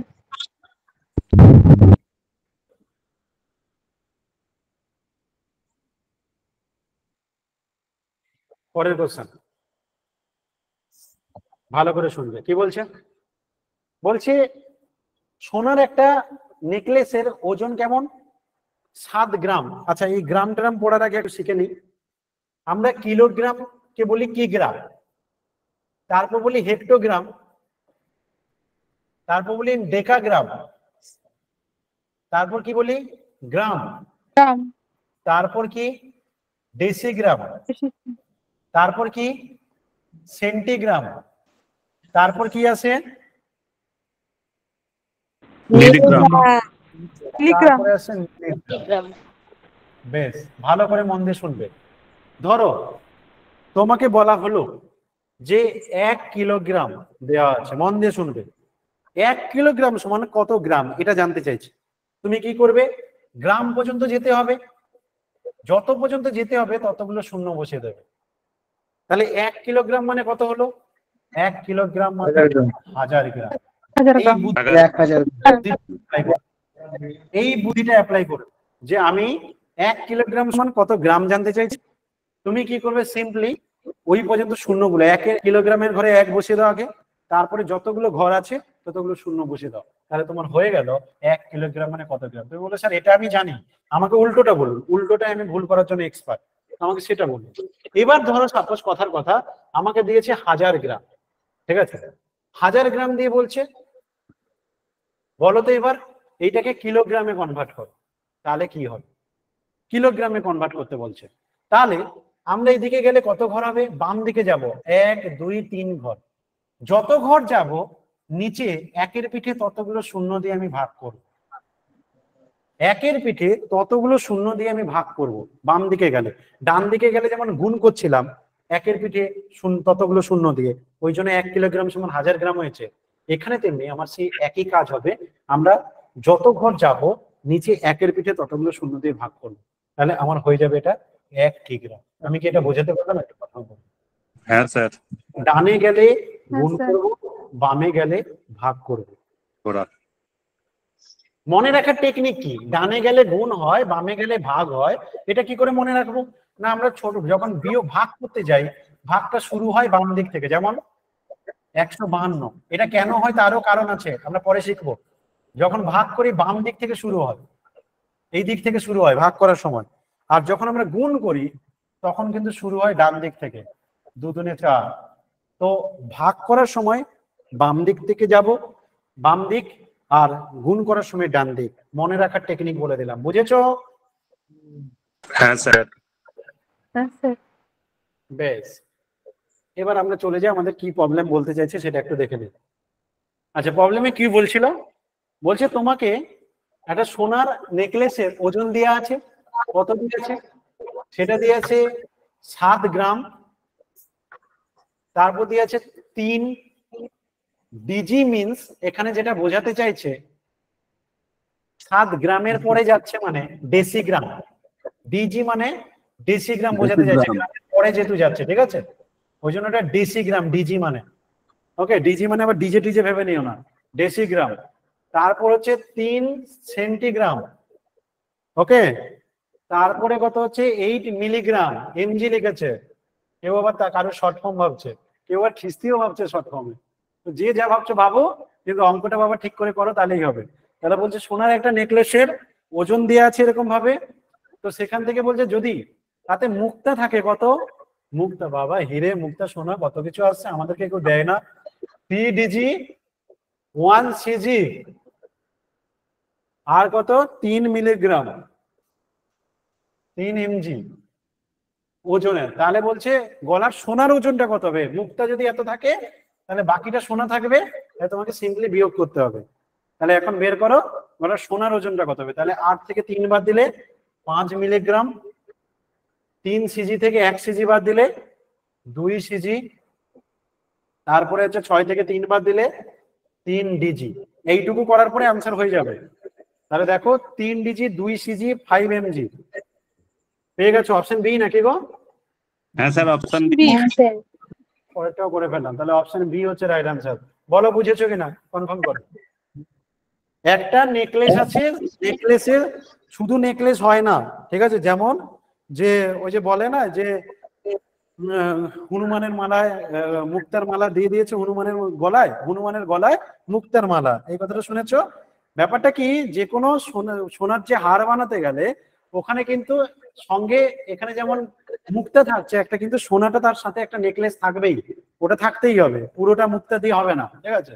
তো কিছু না কিছু একটা সঙ্গে থাকবে, যে ওই জন্য ভালো খারাপকে মিশে ভগবান একসাথে পাঠায়। দেখবে সংসারে স্বামী স্ত্রী এমন হবে যেন একজন আরেকজনের উল্টো চরিত্র হয়, যাতে দুজনে অ্যাডজাস্ট করে সংসারটাকে সামলাতে পারে। একজন বেশি খরচ করবে তো একজন কম করবে, তো ওই জন্য ঝামেলাও একটু হয়, কিন্তু সংসারে অ্যাডজাস্ট করতে চাইছে। ওই জন্য ভগবান শ্রীকৃষ্ণ যখন তোমার মানুষ বানিয়েছিল, ভালো মানুষ তার সাথে সাথে খারাপ মানুষও বানিয়েছে। যেমন ভগবান আছে তেমনি ভগবানের সাথে সাথে কে আছে? তোমার ভগবানের সাথে সাথে এমনি যে শয়তানও আছে, ঠিক আছে? মানে সব রকম জিনিস অ্যাডজাস্ট, পুরো সিস্টেমটাকে অ্যাডজাস্ট রাখার জন্য করা হয়েছে, অতএব ভালোর সাথে সাথে খারাপ থাকতেই হবে। তো যাই হোক, আমরা ভগবান শয়তান নিয়ে মাথামাতি করবো না, আমরা এই অঙ্কটাতে বুঝে গেছি, চলে যাচ্ছি পরের অঙ্কে। ঠিক আছে, পরের অঙ্কে চলে গেলাম। হ্যাঁ বলো। বলছিলাম যে ডিজি আর সিজি এই নামটা তো এর আগে তো স্যার শুনিনি তো স্যার। হ্যাঁ শুনোনি, শোনো, আজকে অনেক কিছু আছে, অনেক কিছু জীবনে প্রথম প্রথম শিখবে, অনেক কিছু জীবনে প্রথম প্রথম শিখবে। অনেকে বলে দাদা আমি প্রথমবার বিয়ে করলাম, কি করব বুঝতে পারছি না। আরে বাবা, সবাই প্রথমবারই বিয়ে করে, এ কি আর নাকি আগেকার সময় নাকি 4টা-5টা করে বিয়ে করে? তো তুমি সেরকম কথা বলছো। চলো আমরা আপাতত প্রবলেমে চলে যাই। ঠিক আছে, তো কি বলছো, which of the following is the best approximation of এত, নিচের কোনটি সর্বোত্তম অনুমান হবে? ঠিক আছে, তো কি দিয়েছে আমাদের প্রবলেম? বলছে 2.9 ইন্টু 7.49 দিয়েছে, দিয়ে বলছে তাকে তুমি 11.51 দিয়ে ভাগ করো। তোমার প্রথম কাজ কি হবে শোনো, প্রথম কাজ হচ্ছে দশমিককে তাড়িয়ে দেওয়া, দশমিককে তার শ্বশুর বাড়ি পাঠানো আমাদের প্রথম কাজ হবে। তাহলে উপরে যদি দেখি, তাহলে দেখো উপরে মোট দশমিক কত ঘর হচ্ছে? উপরে হচ্ছে 3 ঘর। ঠিক আছে, উপরে কত ঘর মোট? উপরে দশমিক আছে 3 ঘর, একটাতে 2 ঘর আর একটাতে হচ্ছে 1 ঘর, তো মোট মিলে উপরে হচ্ছে 3 ঘর। ঠিক আছে, খুব মন দিয়ে শুনবে। নিচে কত আছে? নিচে দশমিক কত আছে? 2 ঘর। তাহলে উপরে হচ্ছে 3 ঘর, নিচে আছে 2 ঘর। নর্মালি স্টুডেন্টরা করে কি, মানে এইটা যখন বাচ্চা বয়সে তুমি করেছো তখন কি করেছো, তখন তোমাদেরকে শেখানো হয়েছে এরকম ভাবে যে 2.9 আছে, তো তুই এটা মানে বুঝবি 29/10। তারপর 7.49 আছে, তো এটা মানে তুই বুঝবি 749/100। মিউট করে কে অন করে রেখেছো? আর 11.51 মানে তুই বুঝবি 1151/100। এবার কি করবি, সব জায়গায় গিয়ে মান বসিয়ে দিবি। তো 29/10 বসিয়ে দিলাম, তারপরে গুণ আছে 749/100 করে দিলাম। নিচেটা ভাগ আছে, ভাগকে গুণ আকারে করলে উল্টে যাবে আমি বলেছি, তাই 100/1151 করে দিলাম। এইভাবে ছোটবেলাতে করেছো, দিয়ে তারপরে তোমরা কি করেছো, কাটাকাটি করো, যে এটা কেটে গেল, এটা কেটে গেল, নিচে তাহলে একটা শূন্য বেশি হয়ে গেল, আর উপরে এরকম দাঁড়ালো। এইরকম ভাবে ক্যালকুলেশনটা করে থাকো। কি ঠিক বললাম তো? এইটুকু যা করেছি এটাই তো করতে বলো। এবার আমি বলি শোনো, এবার আমরা এখানে কি শিখবো, মন দিয়ে শুনবে প্রত্যেকে। ঠিক আছে, আমরা এখানে করবোটা কি, আমরা এই বাচ্চা খেলা খেলবো না। ঠিক আছে, এই খেলাতে আড়ি করে দেবো, এই খেলা আমরা খেলবো না। আমরা বড় হয়ে গেছি, একটু বড় বড় খেলা খেলবো। তো চলো সেটা একটু দেখি কিরকম বড় খেলা খেলা যায়। দেখো প্রবলেমটার দিকে ভালো করে লক্ষ্য করো, দিয়ে বড় খেলার দিকে তাকাও। কি বলতে চাইছি দেখো, আমরা প্রথমে দেখবো উপরে মোট 3 ঘর আছে দশমিক, নিচে 2 ঘর আছে। যেখানে অভাব হবে সেখানে একের পিঠে যতগুলো দশমিক অভাব, মানে যতগুলো ঘরের অভাব, একের পিঠে ততগুলো শূন্য বসাবো সেখানেই। তাহলে আমি উপরে দশমিককে তাড়িয়ে দিলাম, লিখলাম শুধু 29। 7.49 কে লিখলাম 749। নিচে কি করব, নিচেই দশমিকের অভাব ছিল, কত ঘর অভাব ছিল? 1 ঘর, তাই আমি নিচে একের পিঠে একটা শূন্য দিয়ে তাকে গুণ করব। এটাই আমরা করবো, আর বাকি কিছু করব না। আমি আবার রিপিট করছি, ভালো করে মন দিয়ে শোনো, নাহলে কিন্তু আমি রেগে যাবো, গিয়ে কাউকে বলবো জল ঢেলে দিতে তোমার মাথায়। ভালো করে মন দিয়ে শোনো, উপরে মোট দশমিক কত ঘর আছে? 3 ঘর। নিচে কত ঘর আছে? নিচে 2 ঘর। যেখানে অভাব হবে, যার অভাব হয় তাকেই তো তুমি ধার দেবে, তাকেই তো টাকা দেবে, তাই না? যার অভাব নেই তাকে কেন দিতে যাবে? যার আম্বানিকে তুমি বলবে বাবু আমার কাছ থেকে 10 টাকা নেবে, আমার কাছে 10 টাকা আছে, তাকে বলবে নাকি ভিখারিকে বলবে নাও নাও 10 টাকা নাও, যাও খেয়ে আসো? তো এখানে গল্পটা হচ্ছে সেটাই, কার অভাব, যার অভাব হবে তাকেই দেবে। তাহলে নিচে অভাব আছে, কত ঘর অভাব আছে? 1 ঘর অভাব আছে। তাহলে তুমি কি করবে, একের পিঠে একটা শূন্য দেবে। এইটা হচ্ছে কাজ। আমি কি বোঝাতে পারলাম? কনফার্ম করতে। এবার সিম্পলি বাচ্চার মতো একটু কাটাকাটি করতে হবে। ঠিক আছে, এই কাটাকাটির খেলা খেলতে গেলে আমাদেরকে কিন্তু বিভাজ্যতার নিয়ম ভালো করে জানতে হয়। ঠিক আছে, 2, 3, 5, 7 এই বিভাজ্যতার উপরে আমি একটা ক্লাস নেব। সেই ক্লাস যখন করাবো, কাটাকাটি কত সহজে করতে পারবে বা কখন কি করবে সেই ব্যাপারটা আমি বলে দেবো। কিন্তু কিন্তু কিন্তু এখানে কি বুদ্ধি অ্যাপ্লাই করব, এখানে অপশনের বুদ্ধি অ্যাপ্লাই করব। অপশনে বেশিরভাগ জায়গায় দেখতে পাচ্ছি 3, 7, 11, 12 এইগুলো আছে। তো আমি না 11 দিয়ে কাটাকাটি করার চেষ্টা প্রথমে 11 দিয়ে ভাববো যায় কিনা, কারণ আমাকে তো প্রথমে বুঝতে হবে কত দিয়ে যাবে, না হলে তো আমি হেভি টাইম নষ্ট করবো এখানে। তাহলে 11 দিয়ে কাটাকাটি যায় কিনা একটু চেষ্টা করব। তাহলে প্রথমটার দিকে ভাবি 11 6 66 8 89, হবে না, 11 দিয়ে যাবে না। 7 দিয়ে দেখি তো, 7 10 70, হ্যাঁ অপশন দেখে আমি একটা আইডিয়া পেয়ে গেছি, এটা 7 দিয়ে যাবে। 7 10 70, 4 49, 7 7 49, নিচে 7 1 7, 4 45, 7 6 42, 42 3, এই যাচ্ছে না নাকি গো? 7 1 7, 4 45, 63 হবে, 3 7 21, 7 1 7, 4 45, 742, 3 হচ্ছে তো 31 হয়ে যাচ্ছে তো, 7 দিয়ে যাচ্ছে না তো, তাই না? ঠিক বললাম তো? স্যার এটা সর্বোত্তম অনুমান বলেছে। বলো বলো বলো, which of the following is the best? ও আচ্ছা আচ্ছা আচ্ছা, স্যার ওটা ভুল বলেছে এখানে অ্যাপ্রক্সিমেশন বলেছে, রাইট রাইট রাইট। শোনো শোনো শোনো, আমি একটু কোশ্চেনটা পড়তে ভুল করেছি, মন দিয়ে শোনো। দেখো আমি যেটা শেখালাম এটা আমার কাজে লাগবে, এটা বেকার যাবে না, ঠিক আছে? এখানে অ্যাপ্রক্সিমেশন বলেছে তো এইসব করার দরকার ছিল না। আমি এটা ক্যালকুলেশন করতে যাচ্ছিলাম, যদি কখনো আমাকে এর মান বের করতে বলতো না, এটা না দিয়ে মান বের করতে বলতো, তাহলে আমরা এই পদ্ধতিটাই অ্যাপ্লাই করব। আমি বোঝাতে পারলাম? যদি মান চায় তাহলে এই পদ্ধতিটাই অ্যাপ্লাই করব, কিন্তু কিন্তু আমার এখানে বাবু কোশ্চেনটা মান চায়নি, আমাকে এখানে বলেছে অ্যাপ্রক্সিমেশন মান, মানে এর অ্যাপ্রক্সিমেট রেজাল্ট কি হবে সেটা চেয়েছে। এই কারণে না এই দশমিক সরানোর কোনো দরকার নেই। এখানে কি হবে দেখো, 2.9, এইটাকে অ্যাপ্রক্সিমেটলি 3 ধরবো। 2.9 আছে, 2.9 দেখো 5-এর যদি বেশি হয়, 5-এর যদি বেশি হয়, যখনই দেখবে 2. তোমাকে দিয়েছে 2.523, তাহলে তুমি এইটাকে অ্যাপ্রক্সিমেটলি 2.6 লিখতে পারো। বোঝাতে পারলাম? 5-এর বেশি হলে তাহলে তুমি অ্যাপ্রক্স করে নেবে, তাহলে 2.9 তাকে কি লিখতে পারো, 2.9 কে 3। আর যদি 5-এর কম হয় তাহলে যা থাকবে তাই লিখবে, মন দিয়ে শুনে নাও।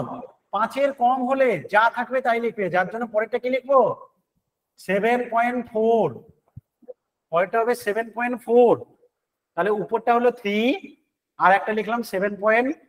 আচ্ছা 7.49 কে না, 7.49 পরেরটাকে করতে পারো, ভালো কথা এটা হবে 7.50 করে নিতে পারো। কেন করলাম বলি শোনো, এই 9টা যেটা, এই 9টা 5-এর বেশি, তাহলে 9 পরিবর্তে কি হয়ে যাবে, 5-এর বেশি হলে কি বললাম 1 বেড়ে যায়, তাহলে 49, 1 বেড়ে যায়, তাই 49টা 50 হয়ে যাবে।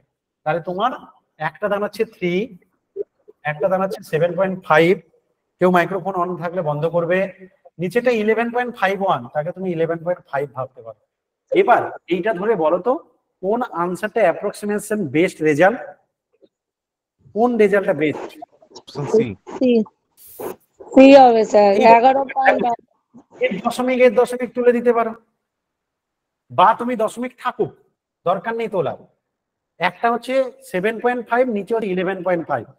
আচ্ছা যত এখানে আমার দেখো দুটো অপশন হচ্ছে কাছাকাছি, এই দুটো অপশন, বাকিগুলো নিয়ে প্রবলেম নেই, এই দুটো অপশন আমার কাছাকাছি। একটা হচ্ছে 3 ইন্টু আছে 7, আমি এই রেজাল্টটাকে 7.5 এর পরিবর্তে কম ধরলাম ধরো, তাহলে নিচে 11.5 আছে, সেটাকে কত ধরবো, এইটা হচ্ছে আমাদের কোশ্চেন। মানে আমাদের যে এই প্রবলেমটা আছে এখানে আমরা ফেসে যাব কোথায়, অপশন বি আর সি তে গিয়ে মেনলি ফেসে যাব, ঠিক আছে? তুমি যদি এখানে দেখতে যাও অপশন বি আর সি তে গিয়ে ফেসে যাবে। এইখান থেকে আমি উদ্ধার করার একটা রাস্তা বলছি, ভালো করে শোনো, মন দিয়ে শুনবে একটু ভালো করে। 11.51 এই রেজাল্টটাকে কোনো একজন স্টুডেন্ট বলছে স্যার আমি এটাকে 11 লিখলাম, মন দিয়ে শোনো একটু।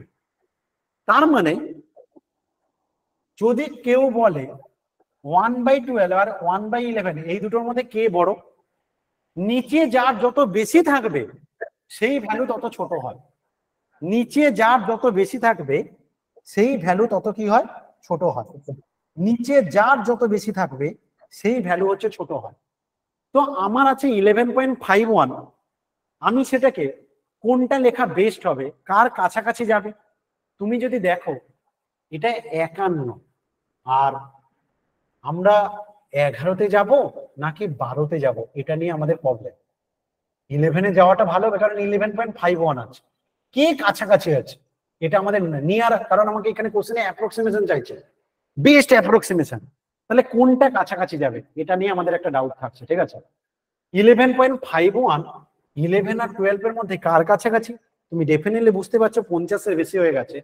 50-এর যখন বেশি হয়ে গেছে তাহলে 51 মানে সে কার দিকে চলে যাবে? সে 12-এর কাছাকাছি চলে যাবে। কথাটা ঠিক কিনা বলো? হ্যাঁ স্যার। হ্যাঁ স্যার। হ্যাঁ স্যার। তাহলে ওটা আমার কার কাছাকাছি চলে যাচ্ছে? না, ওটা আমার চলে যাচ্ছে কিন্তু 12-র কাছাকাছি চলে যাচ্ছে। এবার যদি তুমি দেখো 7.49 এর কথা বলো, তাহলে 7.49 আবার 50 থেকে নিচে হয়ে যাচ্ছে, মানে এ কার কাছাকাছি চলে যাচ্ছে? 7-এর কাছাকাছি চলে যাচ্ছে। যেটা 2.9 আছে সেটা কার কাছাকাছি হবে? 3 হবে। তাহলে বেস্ট আনসার হিসেবে কোনটা নেওয়া উচিত?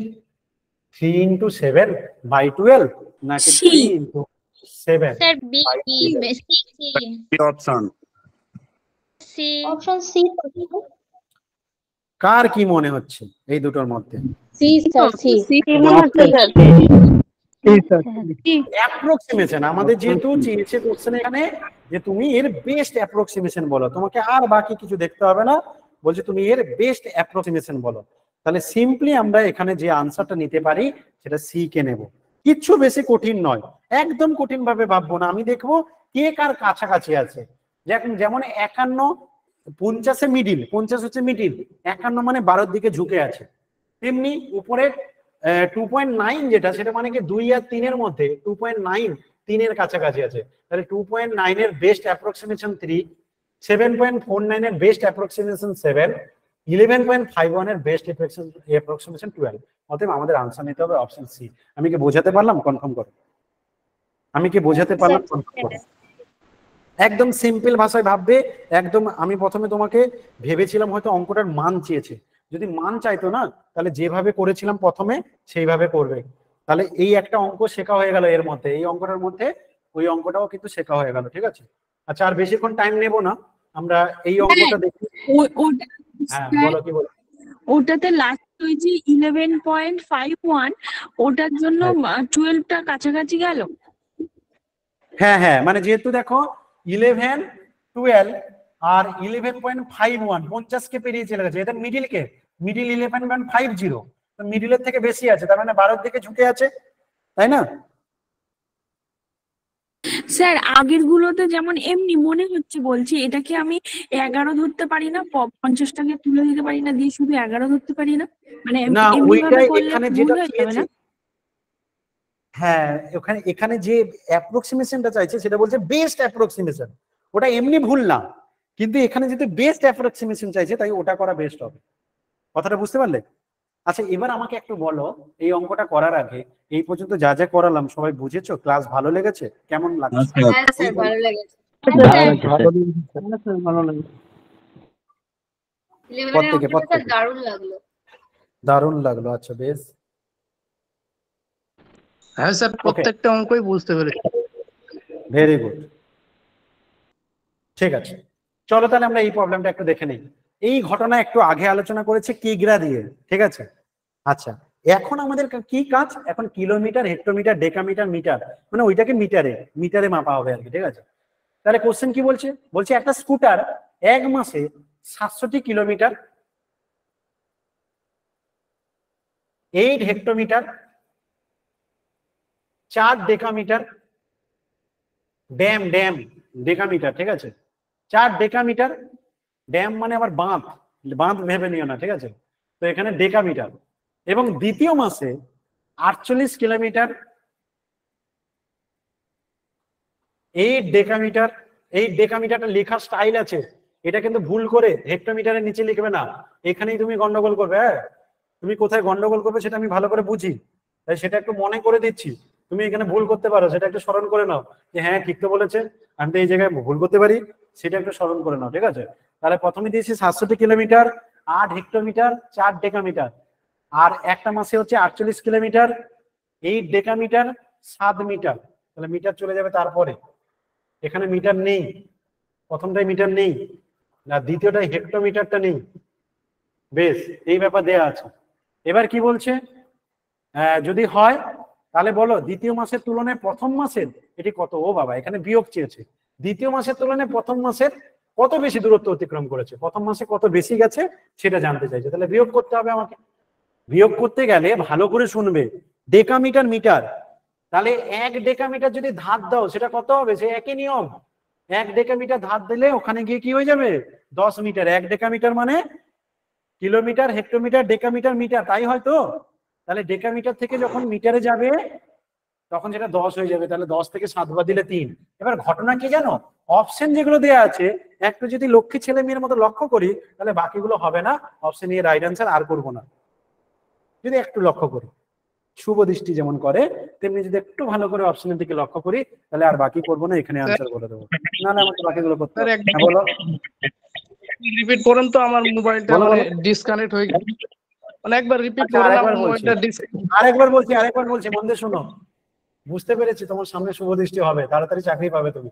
চলো, 4 ডেকামিটার আছে, 1 ডেকামিটার থেকে মিটারে যেতে চাইছি। তো 1 ডেকামিটার মানে কত মিটার? 1 ডেকামিটার মানে 10 মিটার, ঠিক আছে? 1 ডেকামিটার মানে 10 মিটার। তো আমার যেহেতু 0 মিটার থেকে 7 মিটার তো বাদ দিতে পারি না, তাই আগের মতোই 1 ডেকামিটার দিয়ে দিলাম, দিলে হয়ে গেল 10 মিটার। এবার 10 মিটার থেকে 7 মিটার বাদ দিলাম 3 মিটার। ঘটনা করতে দেখতে পাচ্ছি যতগুলো অপশন দেওয়া আছে সেখানে একটা অপশনেই শুধু নিচে 3 মিটার আছে, বাকিগুলো নেই। তাই আমি আর কিচ্ছু ভাববো না, কি করব? আগেরটা 3 ডেকামিটার হয়ে যাবে? বলো বলো। যেটা থেকে ধার দিলেন ওটা 4 এর জায়গায় 3 হয়ে যাবে, তাই তো? হ্যাঁ, 3 যখন মিটার হয়ে যাচ্ছে 10 থেকে 7 বাদ দিলে 3, আর কোনো অপশনে নেই, তাই আর করবো না। কিন্তু যদি বাই চান্স যদি অপশনে থাকতো, ধরো আরো একটা অপশনে 3 মিটার আছে, তাহলে পরেরটা করতাম। তখন কি হতো, এই ডেকামিটার 1 দিয়ে দিয়েছো, এটা 3 ডেকামিটার হয়ে যাবে। তো 3 ডেকামিটার এখান থেকে আবার 1 ধার নিলে 13 ডেকামিটার হয়ে যাবে। 13 ডেকামিটার কারণ 1 হেক্টোমিটার মানে 10 ডেকামিটার, তাহলে 13 ডেকামিটার থেকে 8 বাদ দিলে 5 ডেকামিটার হয়ে যাবে। এর 8 থেকে 7 হয়ে গেল, তাহলে এটা হয়ে গেল 7 হেক্টোমিটার।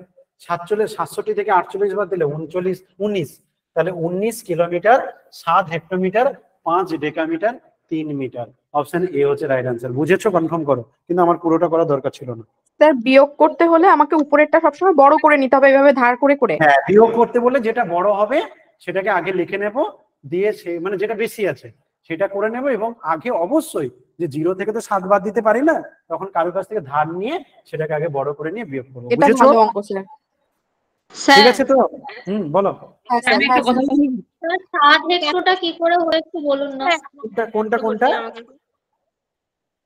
কোনটা বলো? Sir 8 hectometre. 7 হেক্টোমিটার। এই যে তুমি এখানে যখন 4 ডেকামিটার ছিল সেখান থেকে 1 ডেকামিটার দিয়ে দিতে 3 ডেকামিটার হয়ে গেছে, তখন সে আবার 8 ডেকামিটার শোধ কি করে করবে?